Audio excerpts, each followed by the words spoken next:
asumna isai saklami madugi makha tabada amuk khangabok ke lai haraubagi donation lakhi khangabok ke jatra phangmi aduda manasu pirge low sangam amasu chahi amamam uhange haiduna committee ga yanaduna matam kayamarum satharaki matam khara leiraba matungda committee na aduma mahutsin khare asumna chap manana topa hiram amada thabak tawge haiduna khanjaraki matam khara leiraba matungna khongjomda diamond radio linkhalaki matam maduda ngamjaba lupa lakh ama katke haina khanjaki asumna matam khara leiraga khongjomda leiba diamond radio da lupa listing yankhai yankhai anirak thokna punna lupa lakh ama diamond radio da kachaki sahi khudingi diamond radio ke foundation day lakpada maming lau thokpinanaba haijari asumna siri ningthaujam yaima singhana mahangna hinglingai gi matamda asumna ibirami mahangna leikidaba fawbada mahaki chahi marfuga manga sukhre asumna minungsi chauraba siri ningthaujam yaima sing khangabok kolakpam lekai da leiriba miyoi asina ishorge khuyada leiba matamda ingna chikna leirasanu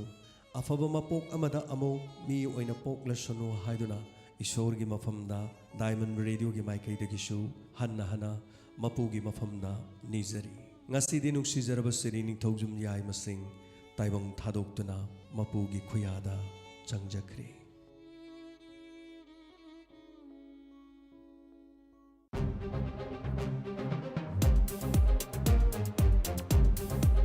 Good morning Diamond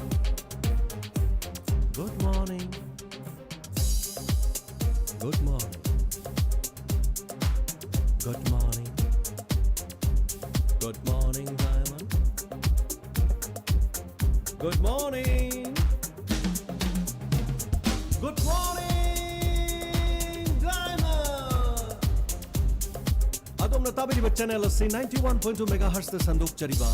Manipur ki ihan hanba adugumlaba community radio service ke Good morning Diamond gi program ne program asigi kuthangda nungtigi phongniba pawse khana nainaba amadi miyam gi phongning da phawbirapa phongning gi wakhalonbu aikoi mayam khana nainaduna tanaminabagi adugumlaba akhanaba program hauzik leizare adom gi damakta Diamond radio na sandokchari Good morning Diamond Good morning Good morning Good morning Diamond Good morning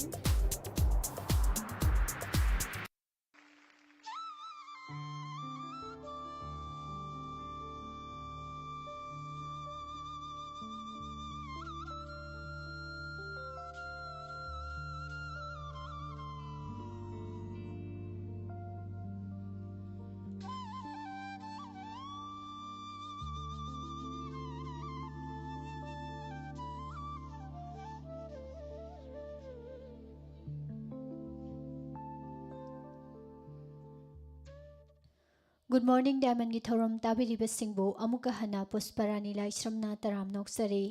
housing nukti gi fongliba pause singdagi lokthok saba maru oiba pausing miyam da pichari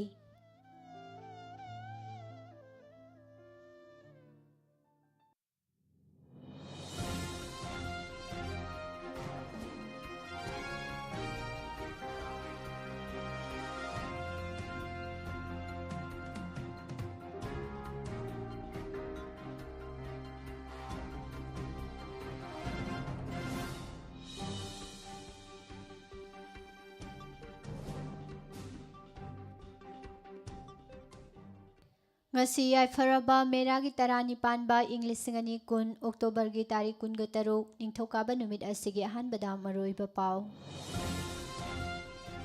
lenga ki employee oiraga office satana thagi tolop phangliba mioi sing tidok piu haiba wafam thamnarakle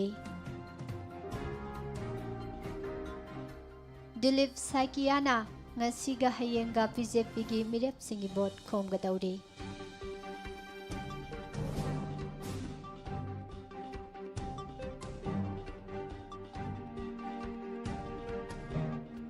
Wangoi Esida NPP na soidana mai pakani haina Joy Kumar na haikre COVID-19 National Corona Warrior Award pinana bakhalakle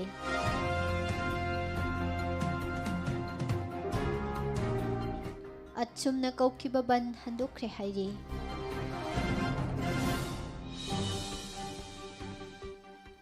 ꯃꯤꯑꯣꯏ ꯂꯤꯁꯤꯡ ꯑꯃꯃꯝ ꯊꯥ ꯑꯃ COVID test ꯇꯧꯕꯗ ꯀ꯭ꯔꯣꯔ 6 ꯍꯦꯟꯅ ꯆꯥꯗꯤꯡ ꯇꯧꯏ꯫ ꯐ꯭ꯂꯥꯏꯠꯇ ꯇꯣꯡꯂꯛꯄ ꯈꯨꯗꯤꯡꯃꯛ ꯇꯦꯁ ꯇꯧꯕꯒꯤ ꯃꯃꯜ ꯑꯊꯨꯕꯗ ꯂꯧꯔꯕ ꯌꯥꯏ ꯍꯥꯏꯔꯤ꯫ ꯀꯩꯊꯦꯜꯗ ꯍꯋꯥꯏ ꯃꯪꯒꯜ ꯑꯃꯁꯨꯡ ꯀꯥꯡꯇꯛ ꯐꯪꯗ꯭ꯔꯦ꯫ ꯇꯤꯜꯍꯧ ꯀꯦꯖꯤ ꯑꯃꯗ ꯂꯨꯄꯥ 30, ꯑꯂꯨꯅ ꯀꯦꯖꯤ ꯑꯃꯗ ꯂꯨꯄꯥ 50 ꯄꯤꯔꯦ꯫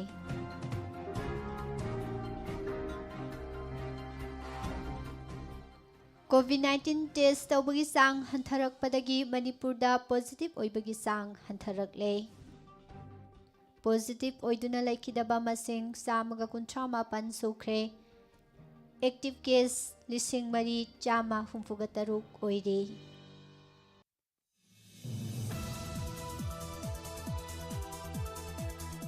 ꯑꯃꯗꯤ ꯑꯦꯌꯔꯒꯤ ꯗꯤꯖꯤꯅ ꯑꯥꯔꯃꯤ ꯆꯤꯐ ꯎꯅꯗꯨꯅ ꯅꯣꯔꯊ ꯏꯁꯀꯤ ꯐꯤꯚꯝ ꯈꯟꯅꯈ꯭ꯔꯦ ꯍꯥꯏꯔꯤ꯫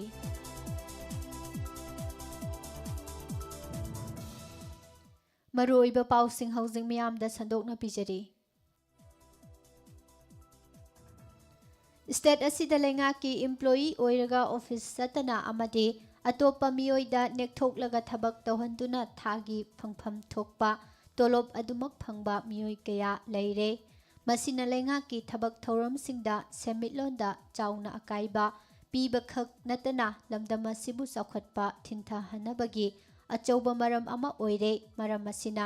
ꯍꯤꯔꯝ ꯑꯁꯤꯒꯤ ꯃꯇꯥꯡꯗ ꯁ꯭ꯇꯦꯠ ꯑꯁꯤꯕꯨ ꯆꯥꯎꯈꯠꯍꯟꯅꯕꯒꯤꯗꯃꯛ ꯊꯋꯥꯏ ꯌꯥꯎꯅ ꯍꯣꯠꯅꯔꯤꯕ ꯁꯤꯑꯦꯝ ꯌꯥꯎꯅ ꯂꯩꯉꯥꯛꯀꯤ ꯃꯔꯤ ꯂꯩꯅꯕ ꯗꯤꯄꯥꯔꯠꯃꯦꯟꯠꯁꯤꯡꯒ ꯇꯥꯟꯅꯔꯒ ꯑꯈꯟꯅꯕ ꯇꯤꯝ ꯑꯃ ꯁꯦꯝꯗꯨꯅ ꯊꯤꯗꯣꯛꯄꯤꯌꯨ ꯍꯥꯏꯕ ꯋꯥꯐꯝ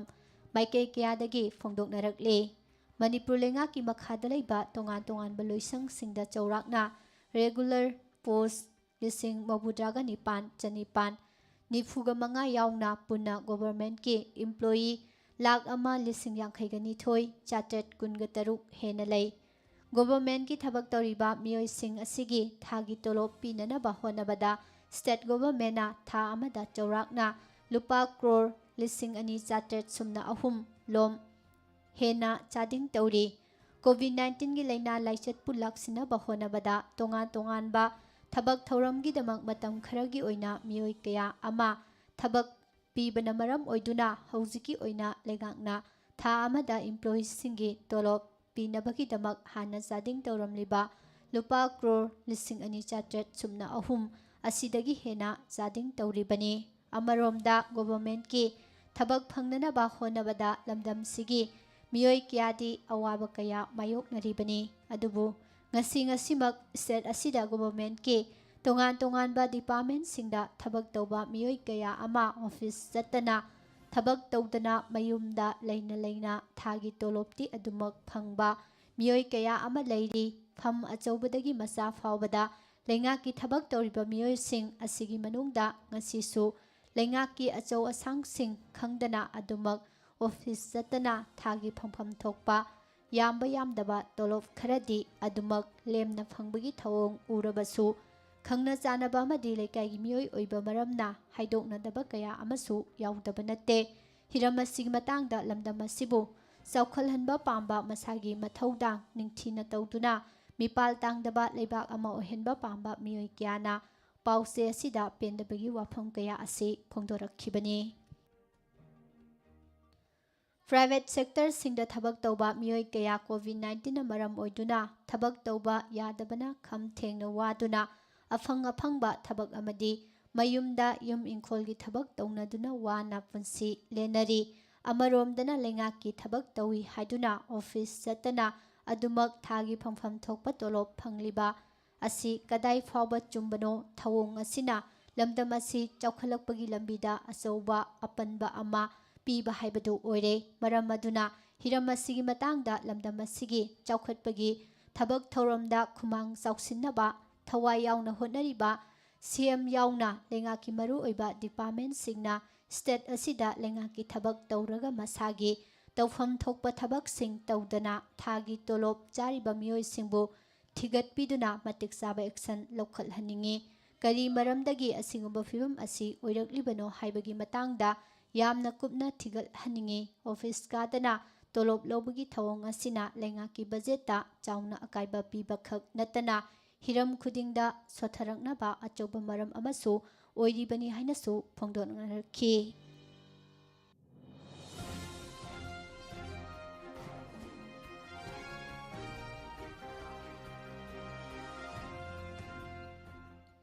ꯂꯥꯛꯂꯤꯕ ꯅꯣꯕꯦꯝꯕꯔꯒꯤ ꯇꯥꯔꯤꯛ 8ꯇ ꯃꯅꯤꯄꯨꯔꯒꯤ ꯑꯦꯁꯦꯝꯕ꯭ꯂꯤ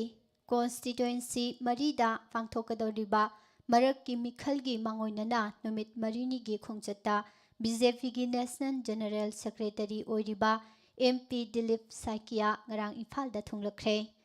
ꯕꯤꯖꯦꯄꯤꯒꯤ ꯅꯦꯁꯅꯦꯜ ꯂꯤꯗꯔ ꯑꯁꯤꯅ ꯑꯣꯛꯇꯣꯕꯔꯒꯤ ꯇꯥꯔꯤꯛ 23 ꯑꯃꯁꯨꯡ 28ꯇ ꯕꯤꯖꯦꯄꯤꯒꯤ ꯃꯤꯔꯦꯞꯁꯤꯡ ꯑꯃꯁꯨꯡ ꯕꯤꯖꯦꯄꯤꯅ ꯁꯧꯒꯠꯄ ꯃꯤꯔꯦꯞꯀꯤ ꯚꯣꯠ ꯈꯣꯝꯒꯗꯧꯔꯤ꯫ ꯕꯤꯖꯦꯄꯤꯒꯤ ꯅꯦꯁꯅꯦꯜ ꯖꯦꯅꯔꯦꯜ ꯁꯦꯀ꯭ꯔꯦꯇꯔꯤ ꯗꯤꯂꯤꯞ ꯁꯥꯏꯀꯤꯌꯥꯅ ꯉꯔꯥꯡ ꯏꯝꯐꯥꯜꯗ ꯊꯨꯡꯂꯔꯕ ꯃꯇꯨꯡ ꯆꯤꯞ ꯃꯤꯅꯤꯁꯇꯔ N. ꯕꯤꯔꯦꯟꯒ CM ꯕꯪꯒ꯭ꯂꯣꯗ ꯎꯅꯈꯤ꯫ ꯇꯨꯡꯗ ꯃꯍꯥꯛꯅ ꯕꯤꯖꯦꯄꯤ ꯃꯅꯤꯄꯨꯔ ꯄ꯭ꯔꯗꯦꯁꯀꯤ ꯄ꯭ꯔꯁꯤꯗꯦꯟꯠ ꯄ꯭ꯔꯣꯐꯦꯁꯔ S. ꯇꯤꯀꯦꯟꯗ꯭ꯔ ꯑꯃꯁꯨꯡ ꯆꯤꯞ ꯃꯤꯅꯤꯁꯇꯔ N. ꯕꯤꯔꯦꯟ ꯂꯣꯏꯅꯅ ꯕꯤꯖꯦꯄꯤ ꯃꯅꯤꯄꯨꯔ ꯄ꯭ꯔꯗꯦꯁꯀꯤ ꯑꯣꯐꯤꯁ ꯕꯤꯌꯔꯔꯁꯤꯡꯒ ꯃꯤꯐꯝ ꯑꯃ ꯄꯥꯡꯊꯣꯛꯇꯨꯅ ꯃꯔꯛꯀꯤ ꯃꯤꯈꯜꯒ ꯃꯔꯤ ꯂꯩꯅꯅ ꯄꯥꯔꯇꯤ ꯑꯁꯤꯒꯤ ꯃꯤꯔꯦꯞꯁꯤꯡ ꯃꯥꯏ ꯄꯥꯛꯍꯟꯅꯅꯕ ꯄꯣꯔꯝꯁꯤꯡ ꯌꯥꯊꯣꯛꯈꯤ꯫ ꯃꯤꯐꯝ ꯑꯁꯤꯗ ꯄꯥꯔꯇꯤ ꯑꯁꯤꯕꯨ ꯍꯦꯟꯅ ꯃꯄꯥꯡꯒꯜ ꯀꯟꯈꯠꯍꯟꯅꯅꯕ ꯋꯥꯐꯝ ꯀꯌꯥꯁꯨ ꯀꯨꯞꯅ ꯈꯟꯅ ꯅꯩꯅꯈꯤ꯫ ꯇꯨꯡꯗ ꯕꯤꯖꯦꯄꯤꯒꯤ ꯏꯂꯦꯛꯁꯟ ꯏꯟꯆꯥꯔꯖꯁꯤꯡ, ꯀꯣ-ꯏꯟꯆꯥꯔꯖꯁꯤꯡ ꯑꯃꯗꯤ ꯏꯂꯦꯛꯁꯟ ꯑꯦꯖꯦꯟꯠꯁꯤꯡꯒꯁꯨ ꯎꯅꯗꯨꯅ ꯋꯥꯔꯤ ꯁꯥꯅꯈꯤ ꯍꯥꯏꯔꯤ꯫ ꯅꯨꯃꯤꯠ 4ꯅꯤꯒꯤ ꯈꯣꯡꯆꯠꯇ ꯏꯝꯐꯥꯜꯗ ꯂꯩꯔꯤꯕ ꯕꯤꯖꯦꯄꯤꯒꯤ ꯅꯦꯁꯅꯦꯜ ꯖꯦꯅꯔꯦꯜ ꯁꯦꯀ꯭ꯔꯦꯇꯔꯤ ꯗꯤꯂꯤꯞ ꯁꯥꯏꯀꯤꯌꯥꯅ ꯉꯁꯤ ꯑꯌꯨꯛ ꯄꯥꯡꯊꯣꯛꯀꯗꯧꯔꯤꯕ ꯋꯥꯡꯒꯣꯏ ꯏꯁꯁꯤꯗ ꯕꯤꯖꯦꯄꯤꯒꯤ ꯃꯤꯔꯦꯞ ꯑꯣꯏꯔꯤꯕ ꯑꯣꯏꯅꯥꯝ ꯂꯨꯈꯣꯏꯒꯤ ꯐꯤꯔꯥꯜ ꯆꯤꯡꯈꯠꯄꯒꯤ ꯊꯧꯔꯝꯗ ꯁꯔꯨꯛ ꯌꯥꯗꯨꯅ ꯚꯣꯠ ꯈꯣꯝꯒꯗꯧꯔꯤ꯫ ꯅꯨꯡꯊꯤꯜꯗꯅ ꯋꯥꯡꯖꯤꯡ ꯇꯦꯟꯊꯥ ꯑꯦꯁꯤꯗ ꯃꯤꯈꯜꯒ ꯃꯔꯤ ꯂꯩꯅꯅ ꯄꯥꯡꯊꯣꯛꯀꯗꯕ ꯃꯤꯇꯤꯡ ꯑꯃꯗ ꯁꯔꯨꯛ ꯌꯥꯗꯨꯅ ꯑꯦꯁꯤ ꯑꯁꯤꯗ ꯕꯤꯖꯦꯄꯤꯒꯤ ꯃꯤꯔꯦꯞ ꯑꯣꯏꯔꯤꯕ ꯄꯥꯎꯅꯝ ꯕ꯭ꯔꯣꯖꯦꯟꯒꯤ ꯚꯣꯠ ꯈꯣꯝꯒꯅꯤ ꯍꯥꯏꯔꯤ꯫ ꯑꯣꯛꯇꯣꯕꯔꯒꯤ ꯇꯥꯔꯤꯛ 28ꯇꯅ ꯀꯥꯡꯄꯣꯛꯄꯤ ꯗꯤꯁꯇ꯭ꯔꯤꯛꯀꯤ 4000ꯗ ꯄꯥꯡꯊꯣꯛꯀꯗꯕ ꯃꯤꯇꯤꯡꯗ ꯁꯔꯨꯛ ꯌꯥꯗꯨꯅ ꯁꯥꯏꯇꯨ ꯑꯦꯁꯤꯗ ꯕꯤꯖꯦꯄꯤꯒꯤ ꯃꯤꯔꯦꯞ ꯑꯣꯏꯔꯤꯕ ꯉꯝꯊꯪ ꯍꯥꯎꯀꯤꯞꯀꯤ ꯚꯣꯠ ꯈꯣꯝꯒꯅꯤ꯫ ꯂꯣꯏꯅꯅ ꯅꯨꯡꯊꯤꯜꯗꯅ ꯂꯤꯂꯣꯡ ꯑꯦꯁꯤꯗ ꯄꯥꯡꯊꯣꯛꯀꯗꯕ ꯃꯤꯐꯝ ꯑꯃꯗ ꯁꯔꯨꯛ ꯌꯥꯗꯨꯅ ꯕꯤꯖꯦꯄꯤꯅ ꯁꯧꯒꯠꯂꯤꯕ ꯑꯦꯁꯤ ꯑꯁꯤꯒꯤ ꯃꯤꯔꯦꯞ ꯑꯕꯗꯨꯜ ꯅꯁꯤꯔꯒꯤꯗꯃꯛ ꯚꯣꯠ ꯈꯣꯝꯒꯅꯤ꯫ ꯂꯣꯏꯅꯅ ꯂꯥꯛꯂꯤꯕ ꯑꯣꯛꯇꯣꯕꯔꯒꯤ ꯇꯥꯔꯤꯛ 19ꯒꯤ ꯑꯌꯨꯛ ꯄꯨꯡ 12 ꯇꯥꯕ ꯃꯇꯝꯗ ꯗꯦꯜꯂꯤꯒꯤꯗꯃꯛ ꯏꯝꯐꯥꯜ ꯊꯥꯗꯣꯛꯀꯅꯤ ꯍꯥꯏꯔꯤ꯫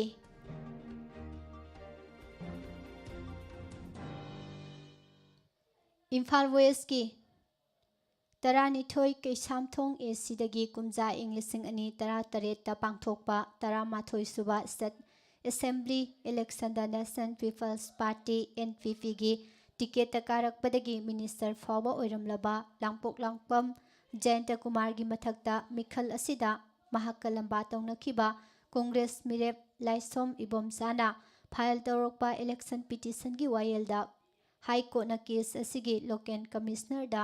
ꯆꯌꯣꯜ 2ꯒꯤ ꯃꯅꯨꯡꯗ ꯔꯤꯄꯣꯔꯠ ꯄꯤꯈꯠꯂꯛꯅꯕ ꯈꯪꯍꯟꯈ꯭ꯔꯦ꯫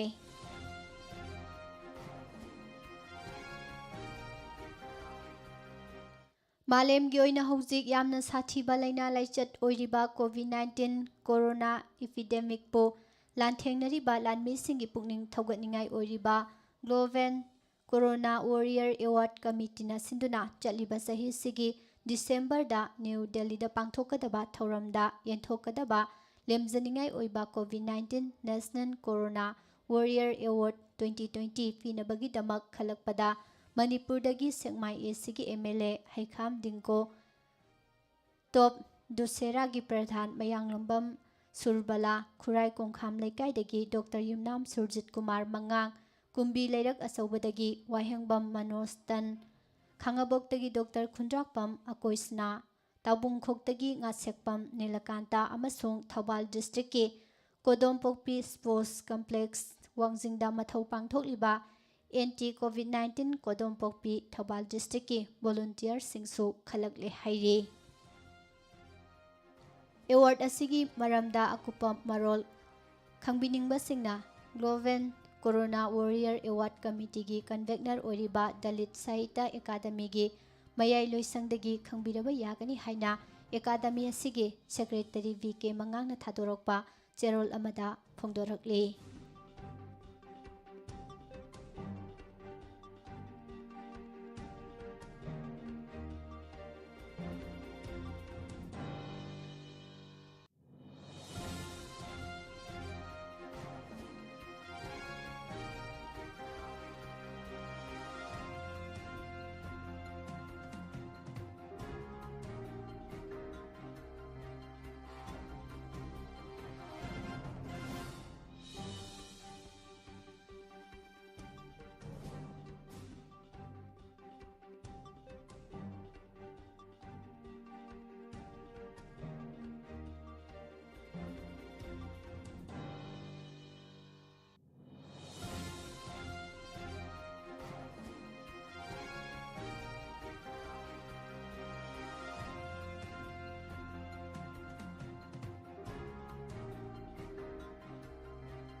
ꯂꯥꯛꯂꯤꯕ ꯅꯣꯕꯦꯝꯕꯔꯒꯤ ꯇꯥꯔꯤꯛ 8ꯇ ꯄꯥꯡꯊꯣꯛꯀꯗꯧꯔꯤꯕ ꯃꯔꯛꯀꯤ ꯃꯤꯈꯜꯗ ꯋꯥꯡꯒꯣꯏ ꯑꯦꯁꯤꯒꯤ ꯑꯣꯏꯅꯗꯤ ꯅꯦꯁꯅꯦꯜ ꯄꯤꯄꯜꯁ ꯄꯥꯔꯇꯤ (NPP)ꯅ ꯁꯣꯏꯗꯅ ꯃꯥꯏ ꯄꯥꯛꯀꯅꯤ꯫ ꯃꯔꯝ ꯑꯁꯤꯅ ꯑꯦꯁꯤ ꯑꯁꯤꯈꯛꯇꯗ ꯑꯈꯟꯅꯅ NPPꯒꯤ ꯃꯤꯔꯦꯞ ꯊꯥꯗꯣꯛꯂꯤꯕꯅꯤ ꯍꯥꯏꯅ ꯗꯤꯄꯨꯇꯤ ꯆꯤꯐ ꯃꯤꯅꯤꯁꯇꯔ ꯋꯥꯏ ꯖꯣꯏꯀꯨꯃꯥꯔꯅ ꯐꯣꯡꯗꯣꯛꯈ꯭ꯔꯦ꯫ ꯎꯔꯤꯄꯣꯛ ꯑꯦꯁꯤꯒꯤ ꯃꯅꯨꯡ ꯆꯟꯅ ꯂꯩꯕ ꯎꯔꯤꯄꯣꯛ ꯀꯦꯟꯇꯤꯟꯗꯒꯤ ꯅꯒꯥꯃꯄꯥꯟ ꯃꯆꯤꯜ ꯐꯥꯎꯕꯗ ꯎꯔꯤꯄꯣꯛ ꯑꯄꯨꯟꯕ ꯂꯨꯞꯀ ꯈꯨꯠꯁꯝꯅꯗꯨꯅ ꯗ꯭ꯔꯦꯟ ꯁꯦꯡꯕꯒꯤ ꯊꯕꯛ ꯄꯥꯏꯈꯠꯂꯤꯕ ꯑꯁꯤꯕꯨ ꯌꯦꯡꯁꯤꯟꯈꯤꯕ ꯗꯤꯄꯨꯇꯤ ꯆꯤꯐ ꯃꯤꯅꯤꯁꯇꯔꯅ ꯃꯊꯛꯀꯤ ꯋꯥꯐꯝ ꯑꯁꯤ ꯄꯥꯎꯃꯤꯁꯤꯡꯅ ꯍꯪꯕ ꯋꯥꯍꯪꯒꯤ ꯄꯥꯎꯈꯨꯝ ꯄꯤꯔꯗꯨꯅ ꯐꯣꯡꯗꯣꯛꯈꯤꯕꯅꯤ꯫ NPPꯅ ꯁ꯭ꯇꯦꯠ ꯑꯁꯤꯗ PR ꯄꯨꯔꯛꯄ ꯄꯥꯝꯗꯦ꯫ ꯍꯟꯗꯛꯀꯤ ꯇꯥꯝ ꯑꯁꯤ ꯂꯣꯏꯒꯗꯕꯁꯨ ꯆꯍꯤ ꯑꯃ ꯐꯥꯖꯤꯜꯂꯛꯇ꯭ꯔꯦ꯫ ꯂꯩꯉꯥꯛ ꯑꯁꯤꯗ ꯃꯈꯥ ꯇꯥꯅ ꯁꯧꯒꯠꯄ ꯁꯧꯒꯠꯇꯕ ꯍꯥꯏꯕꯗꯨꯗꯤ ꯃꯇꯥꯡ ꯃꯇꯝꯒꯤ ꯃꯇꯨꯡ ꯏꯟꯅ ꯂꯥꯛꯀꯅꯤ꯫ ꯎꯔꯤꯄꯣꯛ ꯑꯦꯁꯤꯒꯤ ꯃꯐꯝ ꯀꯌꯥꯗ ꯅꯣꯡ ꯈꯖꯤꯛꯇꯪ ꯇꯥꯕꯒ ꯏꯁꯤꯡ ꯊꯨꯝꯕꯒꯤ ꯊꯧꯗꯣꯛꯁꯤꯡ ꯊꯣꯛꯍꯟꯗꯅꯕ ꯎꯔꯤꯄꯣꯛ ꯑꯄꯨꯟꯕ ꯂꯨꯞꯀ ꯈꯨꯠꯁꯝꯅꯗꯨꯅ ꯗ꯭ꯔꯦꯟꯁꯤꯡ ꯁꯦꯡꯗꯣꯛꯄꯒꯤ ꯊꯕꯛ ꯑꯁꯤ ꯄꯥꯏꯈꯠꯄꯅꯤ ꯍꯥꯏꯅꯁꯨ ꯃꯍꯥꯛꯅ ꯃꯈꯥ ꯇꯥꯅ ꯐꯣꯡꯗꯣꯛꯂꯝꯈꯤ꯫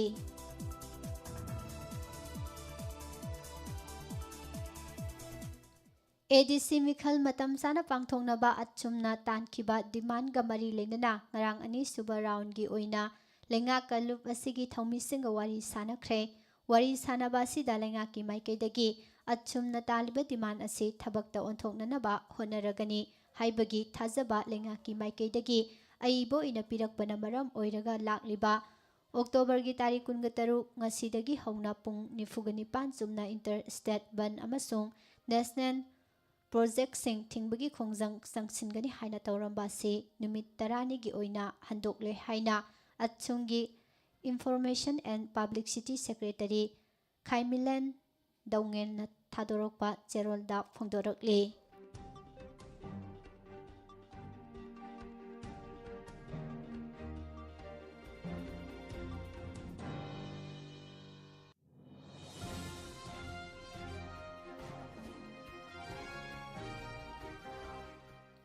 PHE ꯃꯤꯅꯤꯁꯇꯔ ꯂꯣꯁꯤ ꯗꯤꯈꯣꯅ ꯁꯦꯅꯥꯄꯇꯤ ꯗꯤꯁꯇ꯭ꯔꯤꯛꯀꯤ ꯃꯅꯨꯡ ꯆꯟꯕ ꯈꯣꯡꯅꯦꯝ ꯊꯥꯅꯥꯗ ꯅꯦꯁꯅꯦꯜ ꯍꯥꯏꯋꯦ ꯅꯝꯕꯔ 2ꯒꯤ ꯂꯝꯕꯤ ꯅꯝꯊꯈꯤꯕ ꯃꯐꯝ ꯑꯁꯤꯗ ꯉꯔꯥꯡ ꯍꯛꯊꯦꯡꯅꯅ ꯆꯠꯇꯨꯅ ꯌꯦꯡꯁꯤꯟꯈ꯭ꯔꯦ꯫ ꯂꯝꯕꯤ ꯑꯁꯤ ꯅꯧꯅ ꯁꯦꯝꯖꯤꯟꯕꯒꯤ ꯊꯕꯛꯁꯨ ꯍꯧꯈ꯭ꯔꯦ꯫ ꯃꯤꯅꯤꯁꯇꯔꯅ ꯅꯦꯁꯅꯦꯜ ꯍꯥꯏꯋꯦ 2ꯒꯤ ꯂꯝꯕꯤ ꯅꯝꯊꯈꯤꯕ ꯃꯐꯝ ꯌꯦꯡꯁꯤꯟꯈꯤꯕ ꯑꯁꯤꯒ Naga People's organisation Senapati district, students association Senapati district, women's ꯑꯦꯁꯣꯁꯤꯌꯦꯁꯟꯒꯤ ꯃꯤꯍꯨꯠꯁꯤꯡ, DRDA, PWD ꯑꯃꯗꯤ ꯚꯥꯔꯇꯤꯌꯥ ꯏꯟꯐ꯭ꯔꯥꯁꯇ꯭ꯔꯛꯆꯔ ꯄ꯭ꯔꯥꯏꯚꯦꯠ ꯂꯤꯃꯤꯇꯦꯗ (VIPL)ꯒꯤ ꯑꯣꯐꯤꯁꯤꯌꯦꯜꯁꯤꯡꯁꯨ ꯁꯔꯨꯛ ꯌꯥꯈꯤ꯫ ꯌꯦꯡꯁꯤꯟꯈꯤꯕ ꯑꯁꯤꯗ ꯃꯤꯅꯤꯁꯇꯔ ꯂꯣꯁꯤ ꯗꯤꯈꯣꯅ ꯏꯝꯐꯥꯜ ꯗꯤꯃꯥꯄꯨꯔ ꯂꯝꯕꯤ ꯑꯁꯤ ꯃꯅꯤꯄꯨꯔꯒꯤ ꯂꯥꯏꯐꯂꯥꯏꯟ ꯑꯣꯏꯕꯅ ꯂꯝꯕꯤ ꯁꯦꯝꯖꯤꯟꯕꯒꯤ ꯊꯕꯛ ꯑꯁꯤ ꯈꯣꯡꯖꯦꯜ ꯌꯥꯡꯅ ꯄꯥꯏꯈꯠꯅꯅꯕ ꯋꯥꯐꯝꯁꯨ ꯃꯔꯤ ꯂꯩꯅꯕ ꯑꯣꯐꯤꯁꯤꯌꯦꯜꯁꯤꯡꯗ ꯊꯝꯈꯤ꯫ ꯂꯣꯏꯅꯅ ꯂꯝꯕꯤ ꯑꯁꯤ ꯁꯦꯝꯖꯤꯟꯕꯒꯤ ꯊꯕꯛ ꯆꯠꯊꯔꯤꯉꯩ ꯃꯅꯨꯡꯗ ꯑꯊꯨ ꯑꯀꯥꯏꯒꯤꯗꯃꯛ ꯀꯥꯔꯣꯡ ꯕꯤꯁꯣ ꯐꯥꯎꯔꯒ ꯆꯠꯊꯣꯛ ꯆꯠꯁꯤꯟ ꯇꯧꯕ ꯌꯥꯒꯗ꯭ꯔꯥ ꯍꯥꯏꯕꯗꯨꯁꯨ ꯑꯣꯐꯤꯁꯤꯌꯦꯜꯁꯤꯡꯒ ꯇꯥꯟꯅꯈꯤ ꯍꯥꯏꯔꯤ꯫ ꯇꯨꯡꯗ ꯃꯤꯅꯤꯁꯇꯔꯅ ꯈꯣꯡꯅꯦꯝ ꯊꯥꯅꯥꯒꯤ ꯈꯨꯟꯖꯥꯁꯤꯡꯒ ꯋꯥꯔꯤ ꯋꯥꯇꯥꯏ ꯁꯥꯅꯈꯤ꯫ ꯋꯥꯔꯤ ꯁꯥꯅꯕ ꯑꯁꯤꯗ ꯈꯣꯡꯅꯦꯝ ꯊꯥꯅꯥ ꯚꯤꯂꯦꯖꯀꯤ ꯆꯤꯌꯔꯃꯦꯟꯅ ꯅꯦꯁꯅꯦꯜ ꯍꯥꯏꯋꯦꯒꯤ ꯂꯝꯕꯤꯒꯤ ꯅꯧꯅ ꯀꯛꯂꯒ ꯁꯦꯝꯒꯗꯧꯔꯤꯕ ꯑꯁꯤꯗ ꯁꯣꯛꯂꯕ ꯂꯝꯁꯤꯡꯒꯤ ꯀꯝꯄꯦꯟꯁꯦꯁꯟ ꯑꯊꯨꯕ ꯃꯇꯝꯒꯤ ꯃꯅꯨꯡꯗ ꯄꯤꯊꯣꯛꯄꯤꯅꯅꯕꯁꯨ ꯃꯤꯅꯤꯁꯇꯔꯗ ꯇꯛꯁꯤꯟꯈꯤ꯫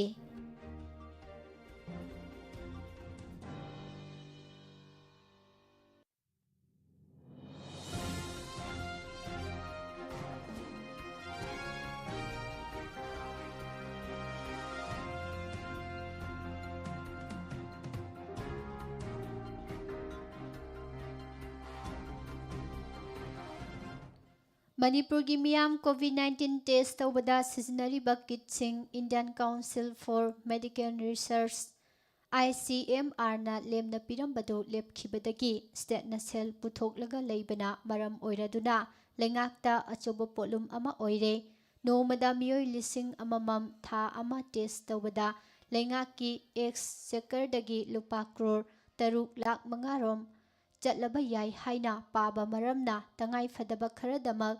RT-PCR ꯇꯦꯁ ꯇꯧꯔꯦ꯫ ꯑꯇꯩꯅ ꯔꯦꯄꯤꯗ ꯑꯦꯟꯇꯤꯖꯦꯟ ꯀꯤꯠꯁꯤꯡ ꯁꯤꯖꯤꯟꯅꯔꯒ ꯇꯦꯁ ꯇꯧꯔꯤ꯫ ꯁꯦꯜ-ꯊꯨꯝꯒꯤ ꯑꯋꯥꯕ ꯃꯥꯌꯣꯛꯅꯔꯛꯄꯁꯤꯅ ꯃꯔꯝ ꯑꯣꯏꯔꯗꯨꯅ ꯁ꯭ꯇꯦꯠ ꯑꯁꯤꯗ ꯐ꯭ꯂꯥꯏꯠ ꯇꯣꯡꯗꯨꯅ ꯆꯪꯂꯛꯄ ꯃꯤꯄꯨꯝ ꯈꯨꯗꯤꯡꯃꯛ ꯍꯥꯟꯅ ꯁꯦꯜ ꯇꯤꯡꯗꯅ ꯇꯦꯁ ꯇꯧꯔꯝꯕꯗꯨꯒꯤ ꯃꯍꯨꯠꯇ ꯁꯦꯜ ꯂꯧꯅꯅꯕ ꯋꯥꯐꯝ ꯍꯧꯗꯣꯛꯅꯔꯦ꯫ ꯑꯅꯧꯕ ꯊꯧꯔꯥꯡ ꯑꯁꯤ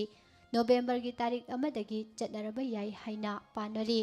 ꯊꯥꯖꯕ ꯌꯥꯕ ꯃꯐꯝꯗꯒꯤ ꯐꯪꯕ ꯄꯥꯎꯗ ICMRꯅ ꯀꯣꯚꯤꯗ-19 ꯇꯦꯁ ꯇꯧꯅꯅꯕ ICMRꯅ RT-PCR ꯀꯤꯠꯁꯤꯡ ꯂꯦꯝꯅ ꯄꯤꯔꯝꯕ ꯑꯁꯤ ꯅꯨꯃꯤꯠ ꯈꯔꯅꯤꯒꯤ ꯃꯃꯥꯡꯗ ꯂꯦꯞꯈꯤꯕꯗꯒꯤ ꯍꯧꯖꯤꯛ ꯁ꯭ꯇꯦꯠꯅ ꯃꯁꯥꯅ ꯂꯩꯖꯕꯒꯤ ꯐꯤꯚꯝꯗ ꯂꯥꯛꯂꯦ꯫ ꯍꯧꯖꯤꯛꯀꯤ ꯑꯣꯏꯅ ꯁ꯭ꯇꯦꯠ ꯑꯁꯤꯒꯤ ꯃꯦꯗꯤꯀꯦꯜ ꯀꯣꯂꯦꯖ ꯑꯃ ꯑꯣꯏꯔꯤꯕ ꯖꯦꯅꯤꯝꯁꯇ ꯇꯦꯁ ꯇꯧꯕꯗ ꯆꯪꯂꯤꯕ ꯀꯤꯠꯁꯤꯡ ꯑꯁꯤ ꯃꯈꯣꯏ ꯃꯁꯥꯅ ꯂꯩꯖꯅꯕ ꯍꯥꯏꯈꯤꯕ ꯂꯩꯔꯦ꯫ ꯀꯤꯠꯁꯤꯡ ꯑꯁꯤ ꯖꯦꯅꯤꯝꯁꯅ ꯃꯈꯣꯏꯒꯤ ꯇꯉꯥꯏꯐꯗꯕ ꯑꯗꯨ ꯌꯦꯡꯂꯒ ꯂꯩꯕ ꯇꯥꯕꯅ ꯃꯈꯣꯏꯗ ꯂꯩꯍꯜꯂꯕꯁꯨ ꯃꯗꯨꯒꯤ ꯂꯩꯕꯒꯤ ꯁꯦꯜꯗꯤ ꯁ꯭ꯇꯦꯠ ꯂꯩꯉꯥꯛꯅ ꯄꯨꯊꯣꯛꯀꯗꯧꯔꯤꯕꯅꯤ꯫ ꯑꯃꯔꯣꯝꯗ regional institute of medical sciences (RIMSꯀꯤ ꯑꯣꯏꯅꯗꯤ ꯏꯟꯁꯇꯤꯇ꯭ꯌꯨꯠ ꯑꯁꯤ ꯁꯦꯟꯇ꯭ꯔꯦꯜ ꯏꯟꯁꯇꯤꯇ꯭ꯌꯨꯠ ꯑꯣꯏꯅ ministry of health and family ꯋꯦꯜꯐꯦꯌꯔꯒꯤ ꯃꯈꯥꯗ ꯂꯩꯕꯅ ꯃꯈꯣꯏꯒꯤꯁꯨ ꯃꯈꯣꯏ ꯃꯁꯥꯅ ꯂꯩꯅꯕ ꯂꯩꯉꯥꯛꯀꯤ ꯃꯥꯏꯀꯩꯗꯒꯤ ꯈꯪꯍꯟꯈꯤꯕ ꯂꯩꯔꯦ꯫ ꯃꯈꯣꯏꯅ ꯂꯩꯖꯔꯒꯅꯤ ꯍꯥꯏꯕꯁꯨ ꯂꯩꯔꯦ꯫ RT-PCR ꯇꯦꯁꯇꯤꯡ ꯀꯤꯠꯁꯤꯡ ꯑꯁꯤꯒꯤ ꯃꯁꯤꯡ ꯋꯥꯠꯁꯤꯜꯂꯛꯄ ꯑꯁꯤꯅ ꯇꯦꯁꯇꯤꯡ ꯁꯦꯟꯇꯔꯁꯤꯡꯗ ꯇꯉꯥꯏꯐꯗꯕ ꯅꯠꯇꯅ ꯑꯇꯩ ꯀꯣꯚꯤꯗ-19 ꯇꯦꯁꯇꯤꯡ RT-PCRꯅ ꯇꯧꯗ꯭ꯔꯦ ꯍꯥꯏꯔꯤ꯫ ꯁ꯭ꯇꯦꯠ ꯑꯌꯥꯝꯕ ꯍꯧꯖꯤꯛ ꯔꯦꯄꯤꯗ ꯑꯦꯟꯇꯤꯖꯦꯟ ꯇꯦꯁ (RAT) ꯀꯤꯠꯁꯤꯡ ꯁꯤꯖꯤꯟꯅꯗꯨꯅ ꯆꯠꯊꯔꯤ꯫ RAT ꯇꯦꯁ ꯇꯧꯕꯗ ꯄꯣꯖꯤꯇꯤꯚ ꯑꯣꯏꯔꯕꯁꯤꯡ ꯑꯁꯤ ꯄꯣꯖꯤꯇꯤꯚꯅꯤ ꯍꯥꯏꯅ ꯂꯧꯒꯅꯤ, ꯑꯗꯨꯒ ꯀꯔꯤꯒꯨꯝꯕ ꯅꯦꯒꯦꯇꯤꯚ ꯑꯣꯏꯔꯒ ꯂꯥꯏꯑꯣꯡ ꯎꯠꯊꯣꯔꯛꯂꯕꯗꯤ ꯃꯈꯣꯏ ꯑꯗꯨꯒꯤ ꯁꯦꯝꯄꯜ ꯑꯁꯤ RT-PCR ꯇꯦꯁ ꯇꯧꯒꯗꯕꯅꯤ ꯍꯥꯏꯕ ꯂꯩꯕꯅ ꯑꯁꯤꯒꯨꯝꯕ ꯀꯦꯁꯁꯤꯡ RT-PCRꯗ ꯇꯦꯁ ꯑꯃꯨꯛ ꯍꯜꯂꯤ ꯍꯥꯏꯅꯁꯨ ꯄꯥꯎ ꯑꯁꯤꯗ ꯃꯈꯥ ꯇꯥꯅ ꯐꯣꯡꯗꯣꯔꯛꯂꯤ꯫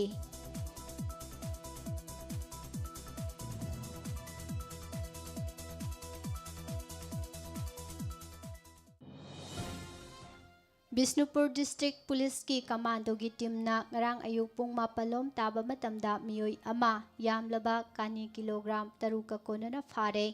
ꯄꯨꯂꯤꯁꯀꯤ ꯄꯥꯎꯗ ꯕꯤꯁꯅꯨꯄꯨꯔ ꯗꯤꯁꯇ꯭ꯔꯤꯛ ꯄꯨꯂꯤꯁꯀꯤ ꯀꯃꯥꯟꯗꯣꯒꯤ OC ꯂꯨꯆꯤꯡꯕ ꯇꯤꯝꯅ ꯉꯔꯥꯡ ꯑꯌꯨꯛ national highway number 2 Imphal Tiddim ꯂꯝꯕꯤꯒꯤ ꯅꯥꯔꯟ ꯁꯦꯅꯥ ꯏꯔꯩꯃ ꯁ꯭ꯀꯨꯜ ꯃꯄꯥꯗ ꯆꯦꯛ ꯆꯠꯊꯈꯤ꯫ ꯆꯦꯔꯛꯁꯤꯗ ꯏꯝꯐꯥꯜ ꯂꯣꯝꯗꯒꯤ ꯂꯥꯛꯈꯤꯕ ꯁꯤꯜꯀꯤ ꯁꯤꯜꯚꯔ ꯃꯆꯨꯒꯤ ꯃꯥꯔꯨꯇꯤ ꯁꯦꯂꯦꯔꯤꯌꯣ ꯀꯥꯔ MN05M 6193 ꯑꯁꯤ ꯈꯥꯝꯂꯒ ꯆꯦꯛ ꯇꯧꯕꯗ ꯌꯥꯝꯂꯕ ꯀꯥꯅꯤ ꯑꯁꯤ ꯌꯥꯎꯔꯝꯕꯗꯒꯤ ꯒꯥꯔꯤ ꯑꯁꯤꯕꯨ ꯊꯧꯔꯛꯈꯤꯕ ꯃꯤꯑꯣꯏꯒ ꯀꯣꯟꯅꯅ ꯐꯥꯒꯠꯄ ꯉꯝꯈꯤꯕꯅꯤ꯫ ꯐꯥꯔꯕ ꯃꯤꯑꯣꯏ ꯑꯁꯤ ꯆꯨꯔꯥꯆꯥꯟꯄꯨꯔ ꯗꯤꯁꯇ꯭ꯔꯤꯛꯀꯤ ꯃꯅꯨꯡ ꯆꯟꯕ ꯂꯩꯁꯥꯟ ꯚꯤꯂꯦꯖ ꯂꯩꯁꯥꯟ ꯇꯝꯄꯥꯛꯇꯒꯤ ꯁꯣꯈꯣꯂꯦꯟ ꯇꯧꯊꯥꯡ ꯆꯍꯤ 38 ꯑꯄꯣꯛꯄ ꯁꯩꯂꯦꯠ ꯇꯧꯊꯥꯡꯅꯤ ꯍꯥꯏꯔꯤ꯫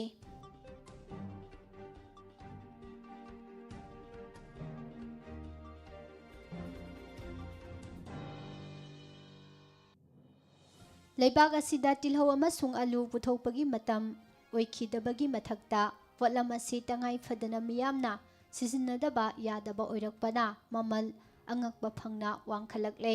ꯏꯝꯐꯥꯜ ꯑꯃꯁꯨꯡ ꯃꯁꯤꯒꯤ ꯑꯀꯣꯏꯕꯗ ꯂꯩꯕ ꯄꯣꯠ ꯆꯣꯏꯅ ꯌꯣꯟꯕ ꯗꯨꯀꯥꯟꯁꯤꯡꯗ ꯇꯤꯜꯍꯧꯅ ꯀꯦꯖꯤ ꯑꯃꯗ ꯂꯨꯄꯥ 60 ꯄꯤꯔꯦ, ꯑꯂꯨꯅ ꯀꯦꯖꯤ ꯑꯃꯗ ꯂꯨꯄꯥ 50 ꯌꯧꯔꯦ꯫ ꯀꯣꯚꯤꯗ-19ꯒꯤ ꯂꯥꯏꯆꯠꯅ ꯃꯤꯌꯥꯝ ꯑꯋꯥꯕ ꯃꯥꯌꯣꯛꯅꯔꯤꯉꯩꯒꯤ ꯆꯩꯔꯛ ꯑꯁꯤꯗ ꯃꯅꯤꯄꯨꯔꯗ ꯍꯋꯥꯏ ꯃꯪꯒꯜ ꯑꯃꯁꯨꯡ ꯀꯥꯡꯇꯛ ꯐꯪꯗ꯭ꯔꯦ꯫ ꯏꯝꯐꯥꯜꯗ ꯍꯣꯜꯁꯦꯜ ꯑꯣꯏꯅ ꯆꯥꯅ ꯊꯛꯅꯕ ꯄꯣꯠꯂꯝꯁꯤꯡ ꯌꯣꯟꯕ ꯃꯤꯑꯣꯏ ꯑꯃꯅ ꯐꯣꯡꯗꯣꯔꯛꯄꯗ ꯍꯧꯈꯤꯕ ꯑꯣꯛꯇꯣꯕꯔꯒꯤ ꯇꯥꯔꯤꯛ 10 ꯐꯥꯎꯕꯒꯤ ꯃꯃꯥꯡꯗ ꯏꯝꯐꯥꯜꯗ ꯍꯣꯜꯁꯦꯜ ꯑꯣꯏꯅ ꯇꯤꯜꯍꯧ ꯀꯦꯖꯤ ꯑꯃꯗ ꯂꯨꯄꯥ 58ꯗꯒꯤꯅ 90 ꯐꯥꯎꯕ ꯄꯤꯔꯝꯃꯤ, ꯑꯗꯨꯒ ꯑꯂꯨꯅ ꯀꯦꯖꯤ ꯑꯃꯗ ꯂꯨꯄꯥ 52ꯗꯒꯤꯅ 63 ꯄꯤꯔꯝꯕꯅꯤ꯫ ꯃꯇꯝꯗꯨꯗ ꯆꯣꯏꯅ ꯌꯣꯟꯕ ꯗꯨꯀꯥꯟꯁꯤꯡꯗꯅ ꯇꯤꯜꯍꯧꯅ ꯀꯦꯖꯤ ꯑꯃꯗ ꯂꯨꯄꯥ 50, ꯑꯗꯨꯒ ꯑꯂꯨꯅ ꯀꯦꯖꯤ ꯑꯃꯗ ꯂꯨꯄꯥ 90 ꯄꯤꯔꯝꯃꯤ꯫ ꯇꯦꯜꯂꯕ ꯃꯇꯝ ꯍꯥꯏꯕꯗꯤ ꯑꯣꯛꯇꯣꯕꯔꯒꯤ ꯇꯥꯔꯤꯛ 25ꯗꯅ ꯍꯣꯜꯁꯦꯜ ꯑꯣꯏꯅ ꯃꯍꯥꯔꯥꯁꯇ꯭ꯔꯗꯒꯤ ꯇꯤꯜꯍꯧ ꯀꯦꯖꯤ ꯑꯃꯗ ꯂꯨꯄꯥ 62ꯗꯒꯤ 65 ꯐꯥꯎꯕ ꯄꯤꯔꯦ, ꯑꯗꯨꯒ ꯕꯦꯡꯒꯣꯜꯗꯒꯤꯅ ꯄꯨꯔꯛꯄ ꯑꯂꯨꯅ ꯀꯦꯖꯤ ꯑꯃꯗ ꯂꯨꯄꯥ 90 ꯄꯤꯔꯦ꯫ ꯆꯣꯏꯅ ꯌꯣꯟꯕ ꯗꯨꯀꯥꯟꯁꯤꯡꯗꯅ ꯇꯤꯜꯍꯧ ꯀꯦꯖꯤ ꯑꯃꯗ ꯂꯨꯄꯥ 60ꯒꯤ ꯃꯊꯛ ꯑꯃꯁꯨꯡ ꯑꯂꯨ ꯀꯦꯖꯤ ꯑꯃꯗ ꯂꯨꯄꯥ 50ꯒꯤ ꯃꯊꯛꯇ ꯌꯣꯟꯗꯕ ꯌꯥꯔꯔꯣꯏ ꯍꯥꯏꯕ ꯃꯃꯜ ꯑꯁꯤ ꯂꯥꯛꯂꯤꯕ ꯗꯤꯁꯦꯝꯕꯔꯒꯤ ꯇꯥꯔꯤꯛ 15 ꯐꯥꯎꯕ ꯍꯟꯊꯒꯅꯤ ꯍꯥꯏꯕ ꯊꯥꯖꯗꯦ ꯍꯥꯏꯅ ꯐꯣꯡꯗꯣꯔꯛꯈꯤ꯫ ꯃꯅꯤꯄꯨꯔꯗ ꯃꯇꯝ ꯑꯃꯗ ꯇꯤꯜꯍꯧ ꯑꯃꯁꯨꯡ ꯆꯅꯝ ꯍꯥꯏꯕꯁꯤ ꯌꯥꯝꯅ ꯃꯔꯨ ꯑꯣꯏꯕ ꯆꯤꯟꯖꯥꯛ ꯑꯃ ꯑꯣꯏꯅ ꯁꯤꯖꯤꯟꯅꯔꯝꯗꯦ꯫ ꯉꯥ ꯊꯣꯡꯕ ꯅꯠꯇ꯭ꯔꯒ ꯑꯇꯩ ꯊꯥꯎ ꯉꯧꯕ ꯏꯟꯁꯥꯡ ꯅꯥꯄꯤ ꯊꯣꯡꯕꯗ ꯃꯍꯧꯁꯥꯗꯒꯤ ꯃꯐꯝꯁꯤꯗ ꯐꯪꯕ ꯃꯔꯣꯏ ꯃꯄꯥꯡ ꯃꯈꯜꯁꯤꯡ ꯁꯤꯖꯤꯟꯅꯔꯝꯃꯤ꯫ Samna hairabada nga thongbada maroi napakpi loinana napakpigi mara amati hawai thongbada yanam nakupi siznarami adubu haujikti mahausadagi siznarakpa maroi mapangsing asigi mahutta tilhau amasung sanam ningthijana siznare maram asina state asida leiriba miyamna tilhau sanam leiba khaktada yamlaba senfam mapanda thadokli haiba wafam makhatana phongdorakli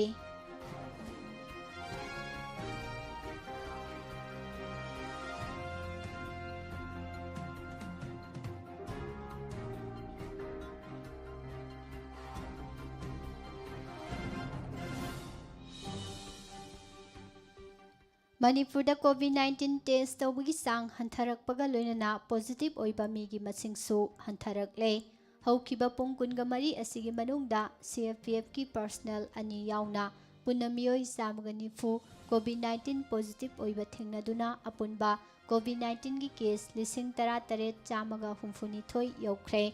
loinana active case lising mari chama humfutaruk yaure haina COVID-19 Command Control Room na thadorokpa cherol amana khangalakli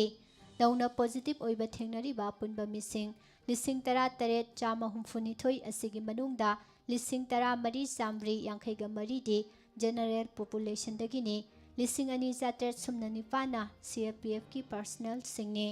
chairak asida Manipurda haukiba pung kunga mari asigi manungda COVID-19 positive oiba mioi ama RIMS hospital da laikhidabaga loinana state asida laichet asi positive oiba laikhidraba apunba mising samaga kuntra mapan yaukre nauna laikhidraba mioi asi Imphal East district ki manung chana laiba mafam amadagi masagi sahi humudraga nithoi surabi nupi amani haidi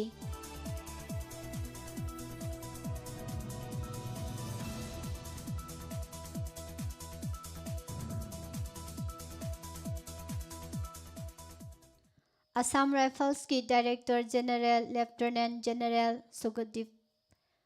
संगवाना Indian army के chief general Manoj Mukund Naravane गा उनदुना Indo Myanmar ngamkhaida awang nompoki lalhobasingna chatharakliba thawongsingi matangda khanakre haukiba irai numita Delhi da pangthokhiba mifam asida Lieutenant General